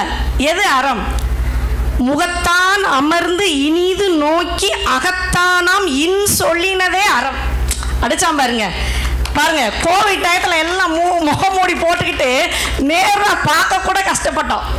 இப்போ வல்லவ பெருந்தகைன்னு சொல்கிறேன், பேசும்போது அவங்க முகத்தை பாரு, குருஜியோட முகத்தை பாருங்க, பார்த்து வணங்கி இனிது நோக்கி அகத்தானம் தூய்மைனர். அதான் ஆண்டாள் பிராட்டியார் சொன்னார், அருளாளர்கள் வாக்கிலிருந்து வருவதெல்லாம் தூய்மை, என்டர்டைன்மெண்ட்டை விட எலக்டாக இருக்கணும் அப்படின்னார். உண்மைதான் தானே? தூயமாய் வந்து நாம் தூமலர் தூவி தொழுது வாயினால் பாடி மனதினால் சிந்திக்க போய பிழையும் புகுதருவான் நின்றனவும் தீனில் தூசாகும் செப்பேலோ எம்பாகாயினார் ஆண்டாள் பிராட்டியார். சொன்னால இல்லையா? தூய்மை. அருளாளர் குருஜியோடைய திருவாயிலிருந்து வந்த அந்த தூய சொல்லது தூய்மை. அதைத்தான் சொல்ல அன்பு. எல்லா சமயமும் இறைவன் அன்பாக பார்த்தது, அப்படித்தானே? காட் இஸ் லவ், அப்படித்தானே? ஆனால் நம்ம சமயம் மட்டும்தான் அன்பே இறைவனாக பார்த்தது. லவ் இஸ் காட், அன்பே சிவம். முடிஞ்சு போச்சு. அன்பும் சிவமும் இரண்டு என்பார் அறிவிலார். அன்பே சிவமாவதை யாரும் அறிகிறார். அன்பே சிவமாவை அறிந்த பின் அன்பே சிவமாய் அமர்ந்திருப்பாரே. ஆன்மீகத்தில் எது உங்களுக்கு இல்லை? என்ன இல்லை? பணிவு. அழகா சொன்ன, இன்னைக்கு பணிவு இருக்கிறதா? எங்கு பணிவு தூய்மை? அனுமனை பற்றி நல்ல ஒரு உதாரணம், நல்ல ஒரு சான்று. பணிவு இருக்கிறதா? பணிவுங்கிறது இல்லை, இல்லாமல் போச்சு. இன்னைக்கு ராமானுஜர் திருமலைக்கு போகிற, திருமலைக்கு போகும்போது அங்கே திருமலையில் திருமலை நம்பி ராமானுஜருடைய தாய் மாமா ராமானுஜரை வரவேற்க மேலிருந்து மலையிலேருந்து கீழே இறங்கி வர்றார். ராமானுஜர் படைவாரங்கள் சூழ நிற்கிறார். உடனே ராமானுஜர் சொன்னாரா, சுவாமி நீங்கள் பெரியவர், நீங்கள் என்னை வரவேற்க வரணுமா? யாராவது ஒரு சின்னவரை அழைத்து விட்டுருக்கலாமே அப்படின்னு ராமானுஜர் சொல்கிறாரா. வீட்டுக்கு ஒருத்தர் வாங்க கூட்டு வாங்கப்பா அப்படின்னு நம்ம சொல்லுவோம்ல, பையங்களை வீட்டில் இருக்க பிள்ளைகளை போய் நம்மளே போவாமா? போக மாட்டோம். பிள்ளைகளை சொல்லுவோம், அங்கே வர்றாங்க போய் நின்று தெருமுக்குள்ளே போய் நில்லு அப்படிம்போம். ஆனால் இவர் சொன்னாராம், திருமலை நம்பி பார்த்துக்கங்க, நானும் அப்படித்தான் நினைத்தேன். திருமலையில் 4 வீதிகளிலும் சென்று பார்த்தேன், என்னை விட சிறியவர் யாரும் இல்லை. எவ்வளவு பணிவு, எவ்வளவு பணிவு! திருஞான சம்பந்தர் சுவாமிகளை பல்லக்கில் அழைத்து செல்கிறார்கள், ஏற்றிக்கொண்டு பல்லக்கு போகிறது.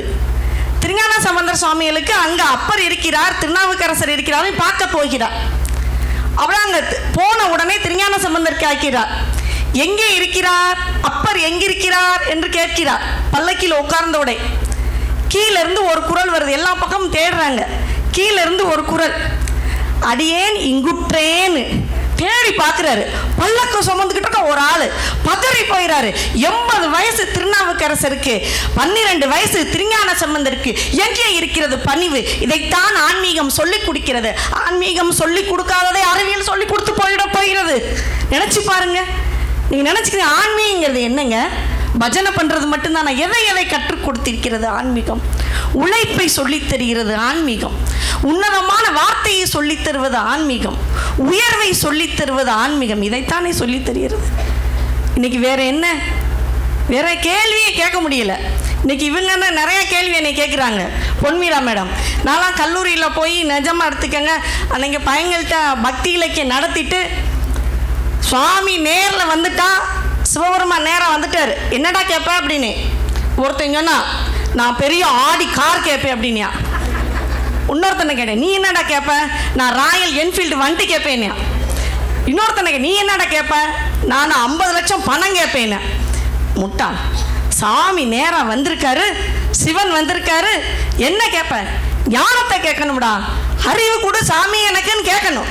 நல்லா கைதட்டுங்கம்மா, நல்லா கைதட்டு, நல்லா கைதட்டு. நான் கேட்டது தப்பா? நான் சொன்னது தப்பா? அந்த அம்மா எப்படிங்கிறாங்க? சொன்னது தப்பா? தப்பு இல்லையே, நானும் அப்படித்தான் மயில்னேன். அது கடைசியிலேருந்து ஒருத்தர் எந்திரிச்சு சொன்னா, மேடம் யாராருக்கு எது தேவையோ அதைத்தான் கேட்பாங்க. அவன் என்ன நினச்சிட்டான்னு பாருங்க, என்னைய எது தேவையோ அதைத்தான் கேட்பான். அவன் மனித நேயத்தை பற்றி சொன்னாங்க. எதுங்க மனித நேயம்?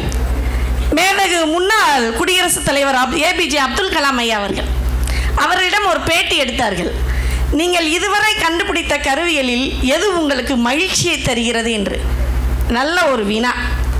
எல்லோரும் எதிர்பார்த்து கொண்டிருக்கிறார்கள். மங்களயானா, பிருத்திவி ஏவுகணையா, பொக்ரான் அணுகுண்டு வெடிப்பா, எது மகிழ்ச்சியை தருவது? அவர் எதுவுமே சொல்லலை. உடனே சொன்னார், நான் மாற்றுத்திறனாளிகளுக்கு செய்த செயற்கை கால் தான். ஏனென்றால் 4 கிலோ எடை கொண்ட அந்த செயற்கை காலினை 400 கிராமாக குறைத்து கொடுத்தது தான் எனக்கு மகிழ்ச்சியை தருவது என்றால் ஆன்மீகம், மனித சேவை, மனித நேயம், அதைத்தான் கற்றுத்தருகிறது. பாரதி சொல்வான், பக்தி செய்வீர், பக்தி செய்வீர், பதட்டம் இல்லாமல் இருக்க வேண்டும் என்றால் பக்தி செய்வீர், பதறாத காரியம் சிதறாது, பக்தி செய்வீர். பதறாது. பக்தி இருந்தால், உண்மை இருந்தால், அழகாக நான் இன்றைய உரை ரொம்ப அருமையாக இருந்தது.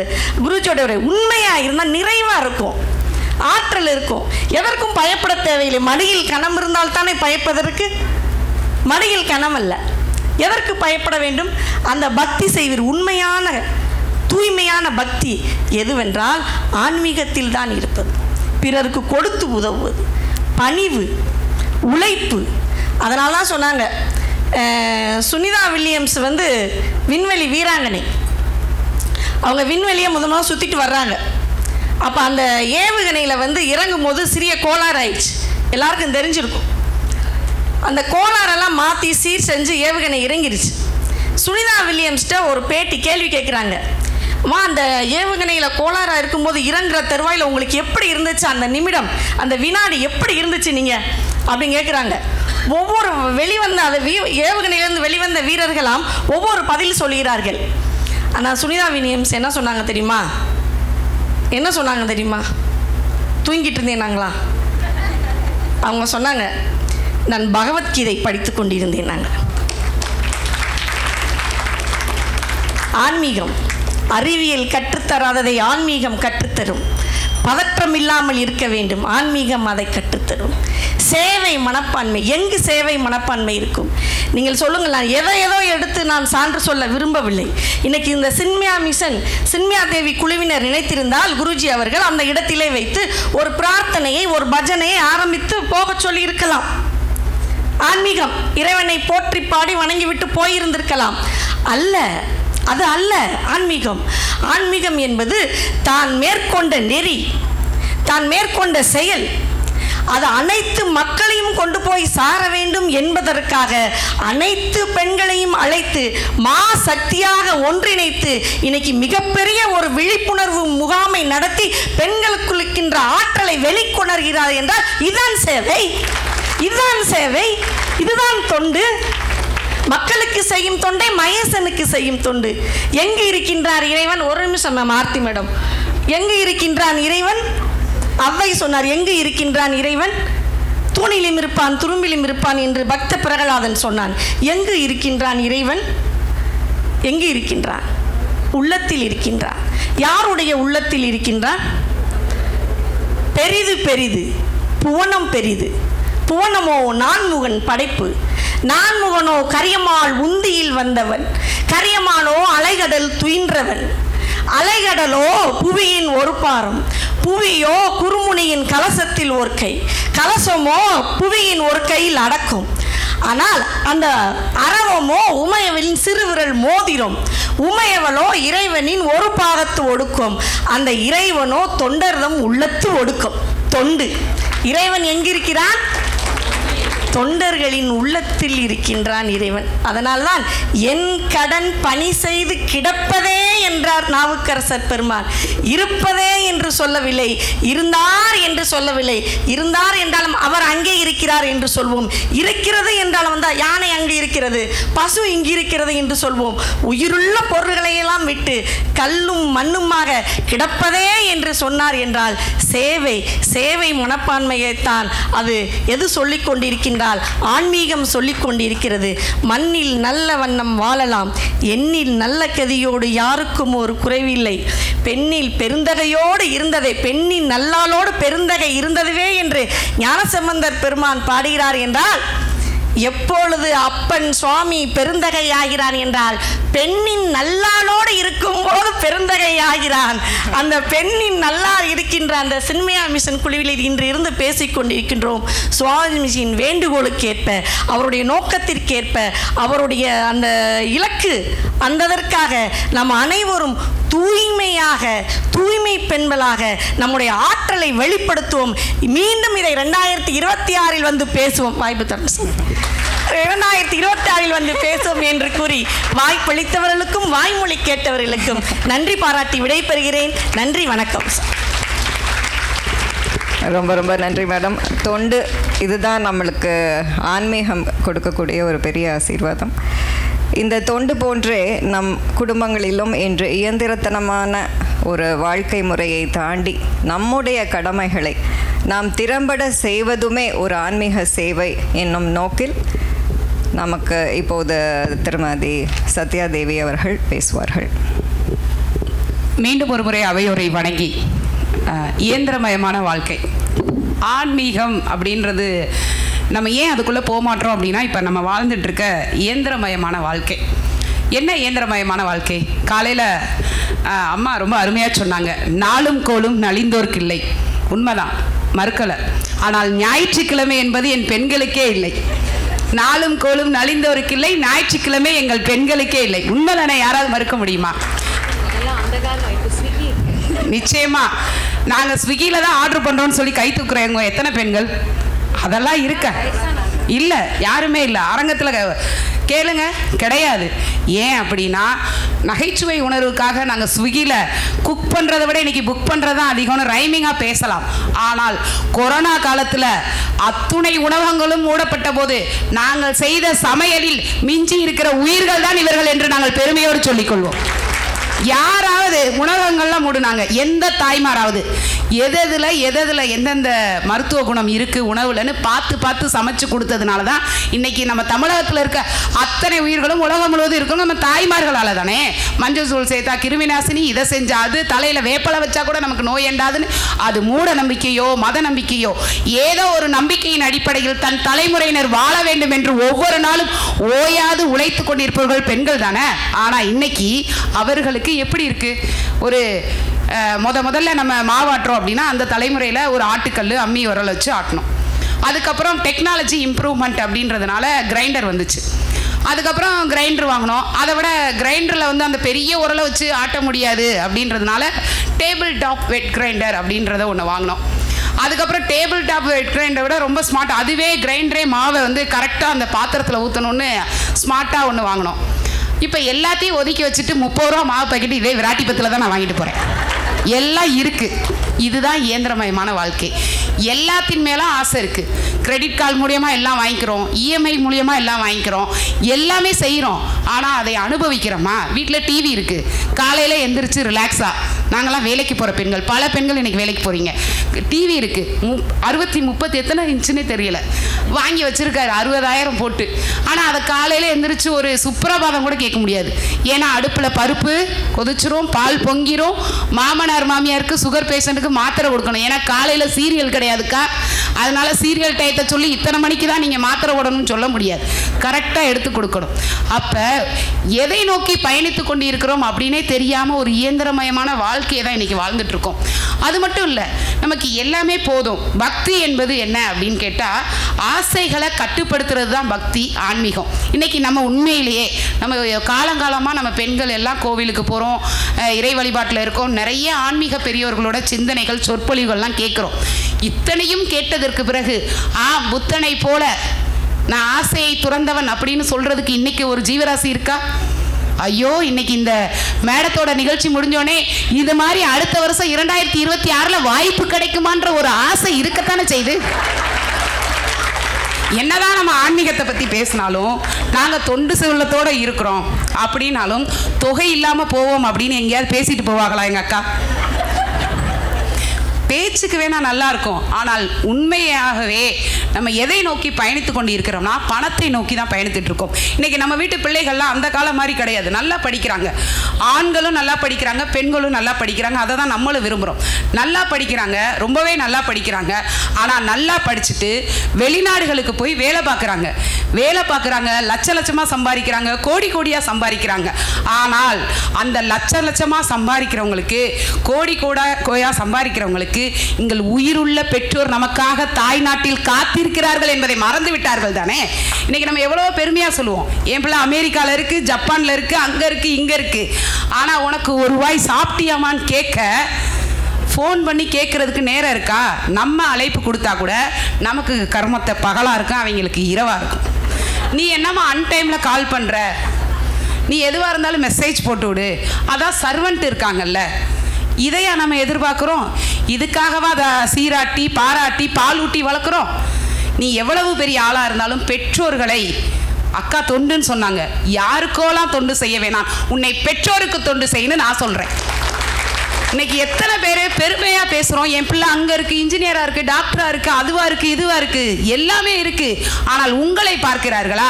நிச்சயம் உங்களை பார்க்கிறார்கள். அப்படின்னா இன்னைக்கு எதுக்கு இத்தனை நகர்ப்புற வீடற்ற ஆதரவற்றோர் இல்லம் இன்னைக்கு நகர்ப்புறத்தில் இருக்குது? எத்தனை அனாதை இல்லங்கள் இருக்குது, எத்தனை முதியோர் இல்லங்கள் இருக்குது? பணம் இருக்குது, எவ்வளோ வேணாலும் பணம் கட்டுறேன். முதியோர் இல்லத்தில் என்னோட தாய் வீடு, தந்தை இல்லம், இந்த இல்லம்னு இதே விராட்டிபத்தில் இருக்குது. இதுக்கு பக்கத்து பில்டிங்கே ஆதரவற்றோர், வயதான முதியோர், நோயாளிகள். ஒன்றை சீராட்டி வளர்த்த தாய் நோய் படுக்கையில் படுத்தா கூட அதை பார்க்க கூட நேரம் இல்லாமல் ஓடி ஓடி உழைக்கும் பணம் உனக்கு எதற்கு? அப்படி ஒரு இயந்திரமயமான வாழ்க்கை எதற்கு? சிந்திச்சு பாருங்க. இன்னைக்கு பெருநகரங்களில் காலையில் 4 மணிக்கோ 3 மணிக்கோ மெட்ரோ ட்ரெயின் அது இதுன்னு எல்லாத்தையும் பிடிச்சி காஞ்சிபுரம், பெங்களூரு எல்லா இதுலேயும் வேலைக்கு போகிறாங்க. அவர்களின் வாழ்க்கை பயணமே பேருந்திலே ரயிலிலே தான் இருக்கிறதே தவிர ஒரு 10 நிமிடம் குடும்பத்தோடு செலவழிக்கிறதுல இருக்கா? சிந்திச்சு பாருங்க. ஓடிக்கிட்டே இருக்கும். எதற்காக? பணத்துக்காகவா? இதை சம்பாரிச்சு அதை செஞ்சிடலாம், அதை சம்பாரிச்சு இதை செஞ்சிடலாம், ஏதோ ஒரு தேடலை நோக்கி தான் நகர்ந்துட்டே இருக்கும். போதும் எனக்கு இது அப்படின்ற மன நிறைவு இன்னைக்கு யார்கிட்டையும் கிடையாது. எனக்கு இதோட போதும் அப்படின்ற மன நிறைவு தான் சிறந்த ஆன்மீகம். போதும் அப்படின்ற மன நிறைவு சிறந்த ஆன்மீகம். அது மட்டும் இல்லை, மன பதட்டம், மன நெருக்கடி, மன குழப்பம், அப்படி ஒரு சூழலில் தான் இருக்கும். நம்ம எல்லாரும் இங்கே இருக்கோம், அடுத்து பேச இருக்காங்க. ஆனால் எத்தனை பேருக்கு ஐயோ அடுத்து என்ன செய்ய போகிறோமோ அப்படின்னு நம்மள அறியாமலே நம்ம மனசுக்குள்ளே ஒரு பதட்டம் இருக்கும், ஒரு குழப்பம் இருக்கும். இதை கேட்குறவங்களுக்கு மட்டும்தான் இல்லை, நிஜமாகவே மேடையில் இருக்க எங்களுக்கும் இருக்குது. நேரம் ஆயிட்டுருக்கே, கல்லூரிக்கு போகணுமேன்ற பதட்டம் எனக்கு. அடாடா நேரமாக தானே ஆரம்பித்தாங்க, அரை நேரம் கல்லூரிக்கு போயிட்டு வந்திருக்கலான்ற பதட்டம் இவங்களுக்கு. எப்போ முடிச்சு இவங்க நம்ம எப்போ சாப்பிட போகிறோன்ற பதட்டம் உங்களுக்கு. ஏதோ ஒரு சிந்தனை, ஏதோ ஒரு பதட்டம் எல்லார் மனசுலையும் இருக்குது. ஆனால் இதெல்லாம் நிப்பாட்டிட்டு தியானம் அப்படின்றது ரொம்ப அருமையாக நம்ம சின்மயா மிஷனில் செய்வாங்க. அதை யார் செய்கிறோம்? கண்ணை மூடி தியானம் செய்கிறோம். காந்தியடிகள் சொல்லியிருக்காங்க, அவர் எப்போவுமே மாலை பொழுதில் பிரார்த்தனை அப்படின்றத செய்வாங்க. உள்ளே போயிட்டு செய்வாங்க. உங்களோட மிகப்பெரிய சிஷ்யர் யார் அப்படின்னு காந்தியடிகள்கிட்ட கேட்கும்போது அவர் சொல்கிறாரு, என்னோட மிகப்பெரிய சிஷ்யன் நான் தான், என்னோட மிகப்பெரிய குருவும் நான் தான். அவரே குருவாகவும் அவரே சீடராகவும் இருந்து ஒழுக்கத்தை இந்த தேசத்திற்கு கற்றுக் கொடுத்ததால் தான் காந்தியடிகளை மகாத்மா என்று இன்னைக்கு நம்ம சொல்கிறோம். அந்த ஒழுக்கத்தை யார் கற்றுக் கொடுத்தா? அவர் வாய்மையோட இருக்கணும்ன்ற ஒழுக்கத்தை அவருக்கு யார் கற்றுக் கொடுத்தா? இப்படித்தான் இருக்கும், பிறரை பார்த்தா நம்ம இறக்கப்படணும் அப்படின்றத அவருக்கு யார் கற்றுக் கொடுத்தா? அவருடைய தாய் புத்லிபாயிடமிருந்து வந்தது அது. அப்போ ஒரு தாய்கிட்ட இருந்து தான் அத்துணையும் அடுத்த தலைமுறைக்கு கடத்தி செல்லப்படும். இதை தான் என்னோட முதல் பகுதியில் சொன்னேன். எப்போவுமே தியானம் செய்யும் போது ரொம்ப மன அமைதியாக இருக்கணும். போதும் அப்படின்ற ஒரு மன நிறைவுக்கு வரணும். நல்லா தான் இருக்கும், இருந்தாலும் அந்த பிங்க் கலர் சாரி நான் கட்டியிருந்தா கொஞ்சம் நல்லா இருக்கணும்னு மனசில் நினைக்கக்கூடாது. உண்மையிலே நம்ம பெண்கள் செய்கிற மிகப்பெரிய தவறு. என் பிள்ளை டாக்டர் தான், இருந்தாலும் பல் டாக்டருக்கு படிச்சிருக்கான், ஆர்த்தோ படித்தா நல்ல காசான் இருக்கா இல்லையா? ஒப்பிடுவது, பிறரை பார்த்து அவரை போல் ஏன் நான் இல்லை, பிறரை போல் ஏன் நான் இல்லைன்னு ஒப்பிட்டே நம்ம வாழக்கூடிய வாழ்க்கையை மறந்துடுறோம். நம்ம நிஜமாவே நல்லதொரு வாழ்க்கை, எத்தனையோ பேருக்கு இந்த வாழ்க்கை இல்லாமல் இருக்குது. நமக்கு அழகான வாழ்க்கை, அழகான குடும்பம் அப்படிலாம் இருக்குது. நிறைவை நம்ம யாருமே பார்க்கறதில்ல. பிறர் மேலே இருக்கக்கூடிய குறைகளை தான் பார்க்குறோம். நீங்கள் மனிதர்களை நேசிக்காவிட்டால் எந்த ஆலயமும் போனாலும் பயனில்லை அப்படின்னு ஓஷோ சொல்கிறார். நீங்கள் மனிதர்களை நேசிங்க. அவங்கள நேசிக்காமல் நான் திருப்பதி போகிறேன், நான் அங்கே போகிறேன், வைகுண்டம் எதுவுமே பிரயோஜனம் இல்லை. அப்போ மனிதர்களை நேசிங்க. எங்கேயோ விட்டுட்டு போகிறாங்க, பக்கத்தில் இருக்கக்கூடிய உயிரினங்கள் மேலே அன்பு செலுத்துங்க. பிறப்புக்கும் எல்லா உயிர்க்கும் அப்படின்னு சொல்லியிருக்காரு. யார் மேலேயும் பொறாமப்படாதீங்க. அவள் தீபாவளிக்கு 5 பவுன் நகை எடுத்துட்டாளா, நம்ம 10 பவுனாவது எடுத்துடணும். நம்ம மருமக நம்ம மயம் பாருங்க 15 பவுனுக்கு மாலை எடுத்து கொடுத்துட்டா நம்ம மக அடுத்த வீட்டில் கஷ்டப்படுது. எல்லாரும் நல்லா இருக்கணுன்ற ஒரு நினைக்கிற சிறிய எண்ணத்தில் இருக்குங்க ஆன்மீகம். எல்லாரும் நல்லா இருக்கணும். பணம் தான் தேவைன்னு வாழ்க்கையை நோக்கி நம்ம என்றைக்குமே செயல்படக்கூடாது. அது மட்டும் இல்லை, ஆசைகளை முற்றிலும் துறக்க வேண்டும். புத்தனுக்கே ஒரு ஆசை இருக்குங்க, ஆசையை துறக்கணுன்ற ஒரு ஆசை. உண்மையிலே அது ஆசை தானே, ஆசையை துறக்கணும்னு. அதுக்கு முடியாது தான், ஆனால் அதை முடிந்த அளவு நம்ம நிச்சயமாக கடைபிடித்து ஆக வேண்டும். ஒவ்வொருத்தரும் தான் வீட்டு குழந்தைகளுக்கு பிறர் மேலே அன்பாக இருக்கணும், பிறர் மேலே இரக்கமாக இருக்கணும். ஒன்றும் இல்லை, ஒரே ஒரு கதையோடு நிறைவு செஞ்சிடறேன் Aarthi madam, with your permission. என்ன அப்படின்னா, நம்ம நல்லா இருக்கும், இறைவனோட அருளால் நல்ல கண் பார்வை, நல்ல கைகாலெலாம் நல்லா இருக்கும். ஆனால் நம்ம கிட்ட அத்தனை போட்டிகள், பொறாமைகள், அழுக்காறு, அவா வெகுளி, இழுக்கா இயன்றது அறம் அப்படின்னு சொல்லியிருக்காரு திருக்குறள். அவ்வளவு இருக்கு நம்ம கிட்ட, எவ்வளவு கெட்ட குணங்கள், எவ்வளவு தீய.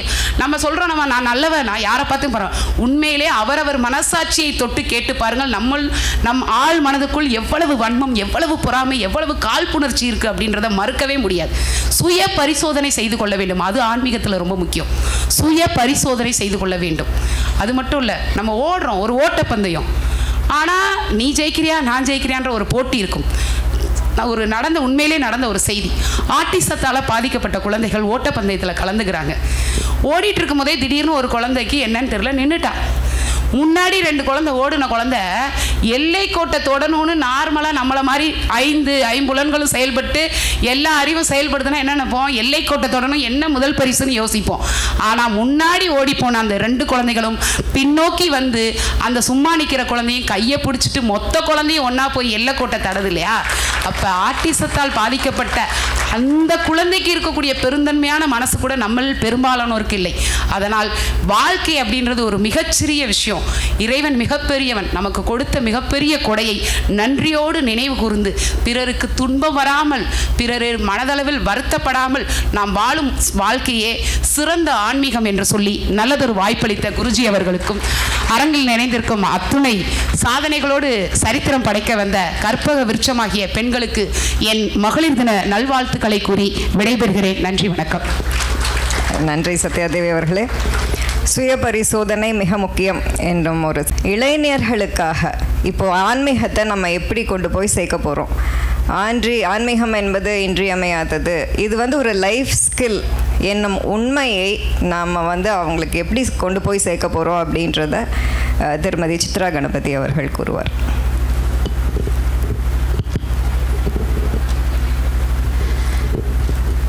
அன்றாட வாழ்க்கையில் ஆன்மீகம் அப்படிங்கிறத ஒரு குழந்தையிலிருந்து எப்படி இன்றைய காலகட்டத்தில் இன்டகிரேட் பண்ணுறது, அதுதான் நீங்கள் கேட்குற கேள்வி. உலகத்தில் இன்றைக்கி 2 வல்லரசு நாடுகளுக்கு இடையில் போட்டி நடக்குது. இந்தியாவும் இன்னொரு நாடு என்னது, இன்னொரு வல்லரசு நாடு பக்கத்துலேயே இருக்கே, சைனா. அபிமன்யு வயிற்றுக்குள்ளே இருந்து பாடம் படித்ததை பற்றி சகோதரி சொன்னாங்க. சைனாவில் இன்றைக்கி வுட்பி மதர்ஸ்க்கு ஒரு சிலபஸ் இருக்குது. இத்தனைக்கும் அது கம்யூனிச நாடு.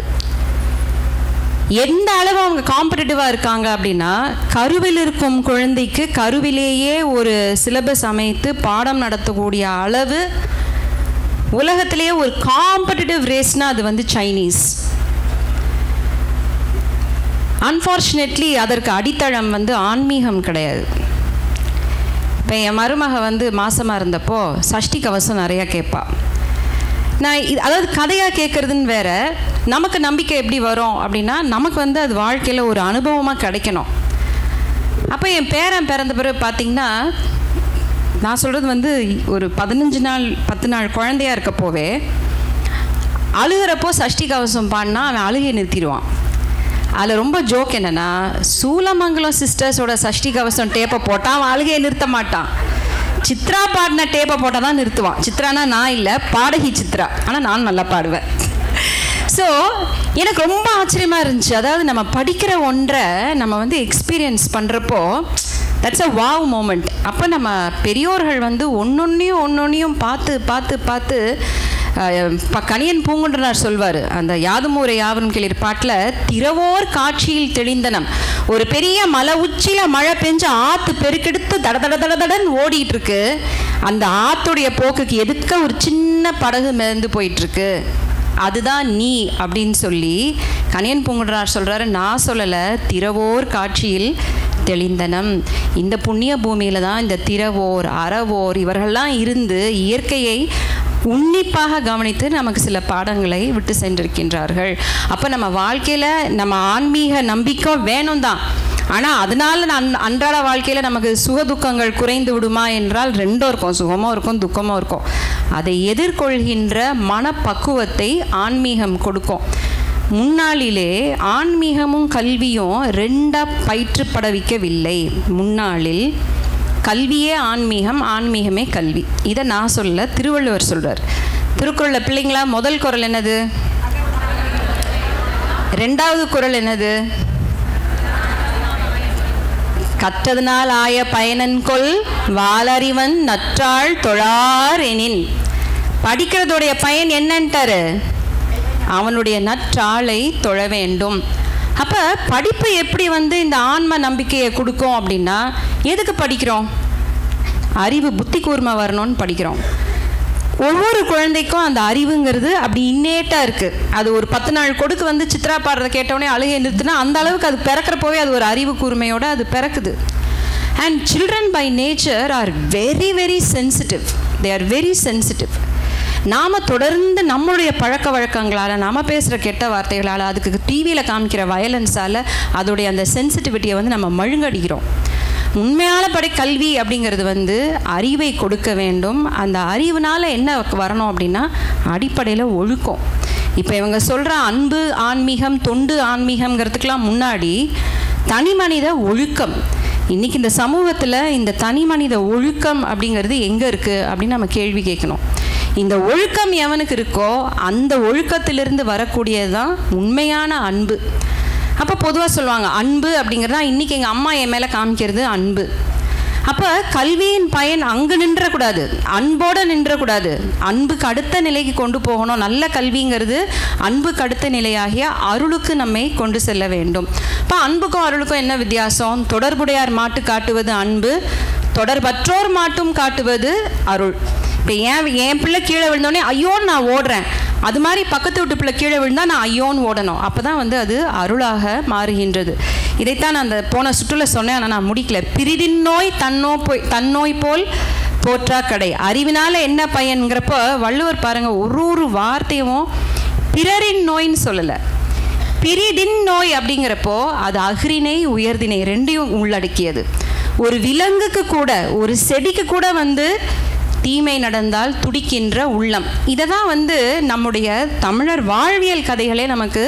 ஒரு முல்லைக்கு தேர் கொடுத்தான் பாரி அப்படின்னா அது வந்து இன்றைக்கி குழந்தைங்க அதை எப்படி எடுத்துக்கிறாங்க? அதாவது ஒரு தேர், ஒரு முல்லை கொடி அசைகிறத கூட அவனால் வந்து பார்த்து பொறுக்க முடியல அப்படின்னா அதுதான் வந்து பிரிதின் நோய் தன்னோய் போல் போற்றா கடை. அந்த அருளை கல்வி கொடுக்க வேண்டும். அந்த அருளானது அடுத்து ஞானமாக மாறி ஆன்மீக பாதையில் இட்டு செல்லும். இப்போ இன்றைக்கி நம்ம பிள்ளைங்களை பள்ளிக்கூடத்தில் போடுறோம். அவர்கள் வளர்கின்ற சூழ்நிலை, கல்வி கற்கின்ற சூழ்நிலையில் இப்படிப்பட்ட ஒரு கல்வியை ஒரு பள்ளியால் கொடுக்க முடியுமானா கொடுக்க முடியாது. அங்கே வந்து அது சிலபஸ் ஓரியன்ட் தான், டாக்டர் இன்ஜினியரிங் ஆக்கிறதுக்குள்ள கல்வி தான். அப்போது அந்த கல்வியை யார் சப்ளிமெண்ட் பண்ணணும் அப்படின்னா வீட்டில் இருக்கின்ற தாய்மார்களை மட்டும் நான் சொல்லவே மாட்டேன். It includes the whole family. நம்மெல்லாம் என்ன பண்ணுறோம், எல்லா பொறுப்பையும் நம்ம தலையில் இழுத்து போட்டுக்கிட்டு நம்மளே வந்து சூப்பர் உமன் மாதிரி வேலை பார்க்குறதாக சொல்லிக்கொண்டு இந்த தந்தை அப்படிங்கிற அவரை வந்து ஒரு செகண்ட் ஹீரோ மாதிரி நம்ம பார்க்குறோம். அது ரொம்ப தப்பு. சங்க இலக்கிய புலவர் பொன்முடியார் என்ன சொல்கிறாரு? ஈன்று புறந்தறுதல் என் தலை கடனே, சான்றோனாக்குதல் யார் கடன்? சான்றோனாக்குதல் தந்தைக்கு கடனே. ஈன்று புறந்தறுதல் அப்படின்னா பெற்று போடுறது மட்டும் இல்லை, புறந்தறுதல் அப்படிங்கிறது அந்த குழந்தைக்கு பல வகையான பாதுகாப்பையும் நெறிமுறைகளையும் கொடுப்பது. ஆனால் ஒரு 5 வயசுக்கு மேலே குறிப்பாக ஆம்பளை பிள்ளைங்க வந்து இன்றைக்கி சொல்கிறாங்கல்ல, அவங்க ட்ரக் அப்யூஸ் போன்ற ப்ராப்ளம், குழந்தைக்கு வந்து ஃபஸ்ட்டு ரோல் மாடல் யாருன்னா ஆண் பிள்ளைக்கு அப்பா தான். அப்போ அந்த வட்டத்துக்குள்ளேருந்து நான் போன முறை வரப்போ சுவாமிஜி நான் சொன்னேன், இந்த மாதிரி விழாக்கள் நடத்துகிறப்போ இந்த ஆண்களையும் சேர்த்து அழைச்சிட்டு வர சொல்லுங்கன்னு. அப்போ மீனாட்சி மட்டுமே இருந்து எல்லாத்தையும் நடத்திட்டு போகிறதுங்கிறது இன்றைய காலகட்டத்தில் இந்த 21ஆம் நூற்றாண்டில் நாம் பார்க்கின்ற சூழ்நிலையில் நடக்காது. அடிக்கடி நம்ம சொல்லுவோம், பிள்ளைகள் வந்து நம்ம சொன்ன பேச்சை கேட்கலன்னு நினச்சி நம்ம கவலைப்படக்கூடாது. ஆனால் பிள்ளைகள் நம்மளையே பார்த்துட்ருக்காங்க அப்படிங்கிறத நினச்சி நம்ம கவலை ரொம்ப படணும். இப்போ நான் வந்து ஒரு மாமியாராக இன்றைக்கி 2 மருமக இருக்கா, நீங்களாவது 30 ரூபாய்க்கு தோசை மாவு, என் மருமக அடுத்த தெருவில் தனி கொடுத்துன்னு இருக்கா, அவ வீட்டில் கிரைண்டரே கிடையாது. ஸோ மாமியார் தான் டெல்லர் மிஷின், எப்போ வேணுமோ அத்தை மாவு, அத்தை மிளகாப்பொடி எல்லாத்தையும் எடுத்துகிட்டு போயிடுவா. ஸோ இன்றைக்கி பிள்ளைங்க அவ்வளோ சாமர்த்தியமாக இருக்குதுங்க, தப்பு இல்லை, நம்ம எதுக்கு இருக்கோம் மாமியாரா? அப்போ இதெல்லாம் எனக்கு யார் கற்றுக் கொடுத்தானா? எங்கள் மாமியார். அப்போ பெண்களால் தான் அந்த வீட்டில் வந்து அந்த கேரக்டர் ஃபார்மிங் அப்படின்னால் கூட children take a role model out of every one in the house. So ஒருத்தர் இழுக்கிறது இல்லை, ஊர் கூடி இழுக்கிறதுங்கிற மாதிரி அந்த ஒரு குடும்பத்தில் இந்த ஆன்மீகத்தை நோக்கி வரக்கூடிய அந்த கல்வி பயிற்சி என்பது பள்ளிக்கூடத்தில் இல்லாமல் வீட்டிலும் நடக்க வேண்டும் என்னும் பொழுது அதுக்கு வந்து அந்த அப்பா அம்மா 2 பேரும் பொறுப்பு. இப்போ இதை எப்படி ஆரம்பிக்கிறது, எங்கே பிள்ளையார் சுழி போடுறது அப்படின்னா, அன்றாட வாழ்க்கையில் சின்ன சின்ன விஷயங்கள்லேருந்து தான் வந்து அந்த ஆன்மீக உணர்வை நம்ம வந்து புரிய வைக்க ஆரம்பிக்க முடியும். இப்போ 3 வயசு குழந்தைய உட்கார வச்சு ஸ்லோவாக சொல்லு அப்படின்னு நம்ம சில வீடுகளில் பார்க்குறோம். நிறையா படுத்துகிறாங்க, கிளாஸில் கொண்டு போய் விடுறாங்க. பொதுவாக பொம்பளை பிள்ளைங்க வந்து ரெசிஸ்டன்ஸ் இல்லாமல் பண்ணுதுங்க. ஆனால் இந்த பையங்களை வந்து கொண்டு போய் விடுறப்ப அவங்க வந்து they show lot of resistance. சின்ன சின்ன இது வீட்லேயே எத்தனை பேர் வீட்டில் சாயந்தரம் ஆனால் விளக்கேற்றுறோம். அப்போ சாயந்தரம் விளக்கேற்றி ஒரு சாமி பாட்டு நம்ம சொல்லணும், தமிழையே சொல்லலாம். அதை கூட இருந்து அந்த நேரத்தில் அந்த பிள்ளைங்க அப்சர்வ் பண்ணால் அப்படி தான் அதுங்க படிக்குமே ஒழிய கிளாஸில் கொண்டு போய் விட்டு படிக்காதுங்க. அப்போ தினம் எனக்கு வந்து அந்த பழக்கம் இருக்கணும். எனக்கு அந்த பழக்கம் இருந்தால் ஆட்டோமேட்டிக்காக குழந்தைக்கு வரும். ஒரு சாப்பிடணும்னு காலையில் வருதா, சாப்பிட்றதுக்கு முன்னாடி நம்ம என்ன கேட்கணும், நீ வந்து சாமி கும்பிட்டியா, ப்ரேயர் பண்ணிட்டியா அப்படின்னு கேட்கணும். அப்போ காலையில் அது வந்து சாமி கும்பிட்டு நாங்கள் சைவர்கள் திருநீர் பூசுவோம், ஏதோ ஒரு பழக்கம். அப்போ அதுக்கு முன்னாடி என்ன பண்ணியிருந்துருக்கணும், கட்டாயம் குளிச்சிருக்கணும். அப்போ ஒன்று தொட்டு அதுதான் வந்து அந்த அடிப்படை ஒழுக்கம் என்பது. இன்றைக்கு நம்ம சனி ஞாயிறு என்றால் வீட்டில் நம்ம பிள்ளைங்க நம்ம தானே வளர்த்தோம், எல்லாம் எந்திரிக்கிறதே 11 மணிக்கு எந்திரிச்சு ஞாயிற்றுக்கிழமைனா குளிக்கக்கூடாதுன்னு ஒரு கண்டிஷன் வச்சுருக்காங்க. அதுதான் அவங்களுடைய ரிலாக்ஸேஷன். அப்போது இவங்க பெற்று வளர்க்குற குழந்தை இப்போ இந்த இடத்துல தான் வந்து இந்த பாட்டிமார்களுடைய ரோல் வந்து ரொம்ப முக்கியம் ஆகுது. அப்போது அதை வந்து பிள்ளைங்களை மட்டும் நம்பி இல்லாமல் நாமளும் சேர்ந்து பிடிக்குதோ பிடிக்கலையோ நாம் வந்து சில வேலைகளை வந்து பார்த்துக்கிட்டே இருக்கணும், சிலதை வந்து சொல்லிக்கிட்டே இருக்கணும். ஒரு நாள் இல்லைனாலும் ஒரு நாள் அந்த குழந்தைங்க மனசில் வந்து அது ஒரு தாக்கத்தை ஏற்படுத்தும். இப்போ நீங்கள் நம்பவே மாட்டீங்க, நான் என்னுடைய பேரனுக்கு வந்து நிறையா புராண கதைகள், இப்போ அவனுக்கு 7 வயசு. முதல்லலாம் கதை சொன்னால் கேட்குறவன் இப்போ மறுகேள்வி நிறையா கேட்குறான். ஒன்றொன்றுத்துக்கும் எடக்கா வந்து கேள்வி கேட்குறான். இப்போ முந்தா நேற்று அவனுக்கு வந்து நாயன்மார் கதையில் சத்தி நாயனார் கதை சொன்னேன். இப்போ இங்கே உள்ளவங்களுக்கு தெரியும் சத்தி நாயனார் கதை வந்து என்னது, சிவ அடியார்களை சிவ சின்னங்களை நிந்தனை செய்பவர்களோட நாக்கை அறுத்து வச்சு வெட்டிடுவார் அந்த நாயனார், அதானே சத்தி நாயனார் கதை. அதை சொன்ன உடனே அவன் கேட்குறான், இந்த மாதிரி ஒரு நாக்கை வெட்டுறதுக்கு அவராக முடிவெடுத்தாரா அல்லது அந்த நாட்டு அரசன் வந்து அவனை வந்து பணிச்சாரா அப்படின்னு கேட்டான். இந்த மாதிரிலாம் நான் எனக்குலாம் யோசிக்கணும்னு தோணுனதே இல்லை. நான் சொன்னேன், இல்லை அவராக தான் ஹீ டுக் அப் த டாஸ்க்னு.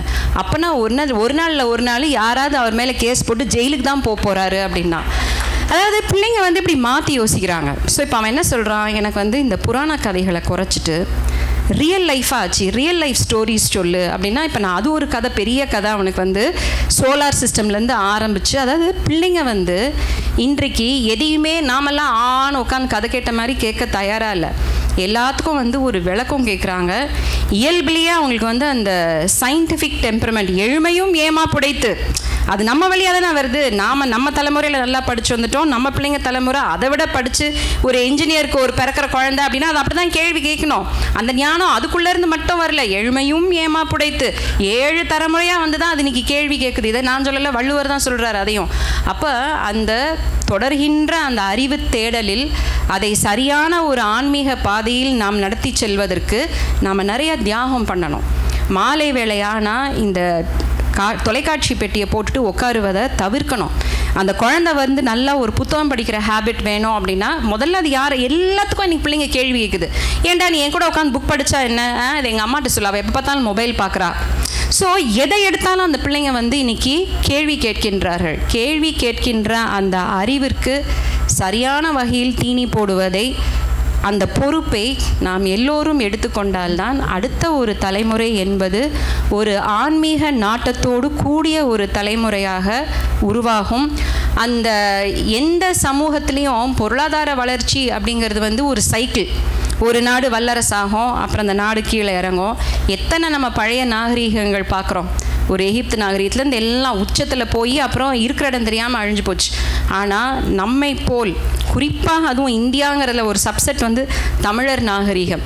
ஒரு 2200 வருஷத்துக்கு முற்பட்ட ஒரு இலக்கிய செழிப்போடு நாம் இன்றைக்கும் வந்து அந்த ஒரு இருக்கிறோம். அப்படின்னா என் மறைமலடிகள் சொல்வார், தமிழை நீ காப்பாற்ற வேண்டாம், தமிழ் வந்து இயற்கை சார்ந்தது, இயற்கை அன்னை தமிழை காக்கின்றாள், தமிழ் தான் உன்னை காக்கிறது அப்படின்னு சிறுவர்க்கான செந்தமிழ் அப்படிங்கிற ஒரு கட்டுரை தொகுப்பில் குழந்தைங்களுக்காக அவர் வந்து எழுதுறாரு. அப்போ நம்முடைய வாழ்வியலில் நம் மொழியிலிருந்து தொடங்கி நம்முடைய அன்றாட பழக்க வழக்கங்கள்லேருந்து நாம் பல விதங்களில் நம்மை அறியாமலேயே நம்மை ஒரு ஆன்மீக பாதையில் நாம் செலுத்தி கொண்டிருக்கின்றோம். அந்த தொடர்ச்சியை வந்து அடுத்த தலைமுறை விடாமல் செய்வதற்கு நாம் தான் வந்து பழக்கி விடணும். இப்போ இன்றைக்கி நம்ம வீட்டில் பிள்ளைங்களுக்கு வந்து தினசரி வாழ்க்கையில் அந்த ஒரு சின்ன சின்ன அனுஷ்டானங்கள் இல்லை அப்படின்னா அதுக்கு வந்து காரணம் அவங்க இல்லை, நம்ம வந்து அதை ஆழமாக அவர்கள் மனதில் பதிய விடுவதற்கான வேலைகளை செய்யவில்லை. இதை வந்து சின்மயா சுவாமிஜி ரொம்ப அழகாக சொல்வார். அதாவது ஒரு தோட்டத்தில் பதியம் போட்டு ஒரு பூசணி விதையோ பாகல் விதையோ போட்ட பிறகு அது தானாக வளரும். சூரியன் இருக்குது, தண்ணி ஊற்றுறோம், வளரும். ஆனால் அது நினைக்கின்ற போக்கில் வளர வேண்டும் என்றால் அந்த பந்தல் மேலே அதை ஏற்றி விட்டு தினம் தினம் தினம் தினம் கொஞ்சம் கொஞ்சம் கொஞ்சமாக அந்த தோட்டக்காரன் வந்து அந்த தோட்ட வேலையை பார்த்துக்கிட்டே இருப்பான். அப்போ தான் அது பந்தலை பிடிச்சி கொழு ஊன்றி நினச்ச மாதிரி வளரும். அது மாதிரி குழந்தைங்களுக்கு வந்து எல்லாம் தரோம், நம்ம வசதிகளை தரோம், நல்ல பள்ளிக்கூடத்தில் போடுறோம், பொருளாதார வசதி இருக்குது, இது பண்ணுறோம் அதை பண்ணுறோம், அதெல்லாம் முக்கியம் இல்லை. அந்த தோட்டக்காரரை போல் அதை உந்தி உந்தி உந்தி உந்தி சின்ன கைடன்ஸ், அது ஒரு நாளில் நடக்காது. அது வந்து ஒரு அக்யூமுலேட்டிவ் நாலேஜ் அப்படிம்போ ஆங்கிலத்தில், கொஞ்சம் கொஞ்சமாக கொஞ்சம் கொஞ்சமாக கொஞ்சம் கொஞ்சமாக. அதற்கு வந்து அசாத்திய பொறுமை வேணும். அந்த பொறுமை வந்து இன்றைக்கி நமக்கு எவ்வளோ தூரம் இருக்குது அப்படிங்கிறத பெண்களாகிய நாம் நிச்சயமாக கேள்வி கேட்டுக்கணும். இப்போ அவங்க சொன்னாங்க இல்லையா, இப்போ மேடையில் பேசிகிட்டு இருக்கப்போவே சாப்பாட்டுக்கு நேரம் ஆச்சுன்னு உங்களுக்கு தவிப்பு, கல்லூரிக்கு நேரம் ஆச்சுன்னு அவங்களுக்கு தவிப்பு, எப்போ பார்த்தாலும் அடுத்தது எடுத்தியாது. இதெல்லாம் என்னென்னா நம்முடைய கெப்பாசிட்டிக்கு மேலே நிறையா செய்யணும்னு இழுத்து போட்டுக்கிறது, அப்புறம் பரபர பரபர பரபரன்னு ஓடிக்கிட்டே இருக்கிறது. இதில் அடியாகிறது என்ன அப்படின்னா பெண்களின் பொறுமை. பொறுமை இருந்தால் தான் அந்த ஒரு அன்கண்டிஷனல் லவ் அப்படிங்கிறது வரும். பல வீடுகளில் நான் பார்க்குறேன், தாய்மார்களுக்கு குழந்தைங்கள்கிட்டே பொறுமை இல்லை, குழந்தைங்க கேட்குற கேள்விக்கு பதில் சொல்ல பொறுமை இல்லை. அப்போ நம்ம வந்து இதையெல்லாம் தியாகம் பண்ணிவிட்டு எதை நோக்கி, அதை தான் அவங்க அழகாக சொன்னாங்க, எல்லாம் வந்து பணத்தை நோக்கி ஓடிக்கொண்டிருக்கின்ற ஒரு கல்ச்சர். அப்போ இதுக்கு ஒன்னொன்றுத்துக்கும் நம்ம வந்து பின்னோக்கி தான் பார்க்க வேண்டியிருக்கு. போதுமென்ற மனமே பொன் செய்யும் மருந்து, simple living and high thinking, இதுதான் நம்ம முன்னோர்கள் நமக்கு சொல்லிக் கொடுத்த பாடமாக இருந்தது. இப்போ நம்மளையெல்லாம் வந்து ஒரு அன்றாட வாழ்க்கையில் ஒரு ஆன்மீக சூழலில் நமக்கு மட்டுமல்ல நமக்கு அடுத்த தலைமுறையில் அந்த ஒரு அமைதியும், அந்த எங்கே வந்து அந்த அமைதியும் பொறுமையும் இருக்கோ அங்கே அன்பு வந்து தானாக வெளிப்படும். அப்போ அதற்கான சூழலில் வந்து வாழ்க்கையில் நம்ம பண்ணுற அந்த பேலன்சிங் ஆக்ட், பொருளாதாரத்தை மட்டுமே முதன்மையாக கருதாமல், அவங்க சகோதரி சொன்ன மாதிரி அவங்களோட ஒப்பிடுறது இவங்களோட ஒப்பிடுறது அப்படி இல்லாமல் நம்முடைய வாழ்க்கையில் நம்முடைய தேவை அப்படிங்கிறத நாம தான் நிர்ணயம் பண்ணுறோம் இல்லையா? அப்படி நிர்ணயம் பண்ணும் பொழுது இந்த குழந்தைகளின் எதிர்காலத்தை கருத்தில் கொண்டு அவர்களுக்கும் அந்த சிம்பிளிசிட்டி, அதாவது இருக்கிறத வச்சு இன்றைக்கி பிள்ளைங்களுக்கு வந்து நம்ம என்ன வாங்கி கொடுத்தாலும் திருப்தி இல்லை. அதாவது அவங்களுக்கு அந்த நன்றி உணர்வே இல்லை. எவ்வளோ வாங்கி கொடுத்தாலும் என்ன பெருசாக பண்ணிட்டாங்க அப்பா, அந்த வார்த்தை தான் பிள்ளைங்கள்ட்டேருந்து வருதுங்கிறத நம்ம பார்க்குறோம். அப்படியெல்லாம் அவர்கள் வளர்வதற்கான சூழலை உருவாக்கி கொடுப்பதும் நாம் தான் என்பதை கருத்தில் கொண்டு இன்றைக்கும் வந்து இந்த பூமியிலே, இந்த புண்ணிய பூமியிலே எல்லாருக்கும் ஒருத்தர் இருக்கிறனால எல்லாருக்கும் மழை பெஞ்சிட்டு தான் இருக்குது. அதனால் அந்த அளவிலே பிற நாடுகளை பார்த்து கெட்டு போகாமல் இந்த பாரத தேசத்துக்குரிய கலாச்சாரம் எது என்பதை உள்வாங்கி இந்த இளைஞர்களை நல்வழிப்படுத்துவதில் குடும்பத்தில் உள்ள முக்கியமாக அந்த தந்தையுடைய பொறுப்பையும் சேர்த்து அவர்களையும் நாம் தான் சேர்த்து இழுத்துட்டு போக வேண்டியிருக்கு. கோயிலுக்கு போனால் குடும்பத்தோடு தான் போனோம். நீங்கள் நம்பவே மாட்டீங்கங்க, போன ஒரு 2 வருஷத்துக்கு முன்னாடி, அதாவது கோவிட் முடிஞ்ச மறு வருஷம் கைலாயத்துக்கு போகிறதுக்கு எனக்கு ஒரு வாய்ப்பு கிடச்சிது. லேடிஸாக சேர்ந்தா இப்போ கைலாயமே போகிறாங்க. என்னன்னு கேட்டால் ஆண்களுக்கு எல்லாம் பிஸி. அப்போ எங்கள் அம்மா சொன்னாங்க, ஏடி கைலாயத்துக்கு போய் கணவனை விட்டு போவியான்னு எங்கள் அம்மா அங்கே ஒரு முட்டுக்கட்டையை போட்டாங்க. இன்றைக்கி வரலாம் அதுக்கு எங்கள் அம்மா என்கிட்ட திட்டு வாங்கிட்டு இருக்காங்க, அது வேற கதை. ஆனால் அவங்க சொன்னது சரி. ஒரு கோயிலுக்கு போகிறோமா, பெண்களாக சேர்ந்து நீங்கள் போங்க வேண்டாங்களே, 4 வாட்டி ஃப்ரெண்ட்ஸோட போனால் 1 வாட்டி கட்டாயம் கணவர் வரதை பார்த்தா தான் உங்கள் பையன் வருவான். இல்லை அப்பா மட்டும் போகிறாரா அப்படிங்கிற கேள்வி தான் வரும். ஆதலால் அந்த குடும்ப கட்டுக்கோப்பு என்பது இன்றைய அளவில் இன்றைய சமுதாயத்தில் இளைஞர்களை முன்னெடுத்து செல்வதில் மிக மிக முக்கியம். அந்த அளவில் இப்படிப்பட்ட ஒரு நல்ல சிந்தனைகளை ஒரு காலை பொழுதில் ஒரு ரொட்டீனாக ஓடிக்கிட்டே இருக்காமல் இங்கே வந்து உட்காந்து ஒரு சுகமான ஏசியில் நம்மளை சிந்திக்க தூண்டிய இந்த சின்மயா மிஷனுக்கும் சுவாமிஜிக்கும் என்னுடைய நன்றியும் நமஸ்காரமும். ரொம்ப நன்றி சித்ரா. ஸோ இதோட இந்த கருத்தரங்கை நாம் நிறைவு செய்வோம். நம்ம எல்லாருக்குமே ஒரு பெரிய பொறுப்பு இருக்கிறது. அடுத்த தலைமுறையை இதே ஆன்மீக பாதையில் கொண்டு செல்வதற்கான மிகப்பெரிய பொறுப்பு நம் அனைவருக்கும் இருக்கிறது என்பதை மறுபடியும் அழுத்தி சொல்லி இந்த கருத்தரங்கை நிறைவு செய்கிறேன்.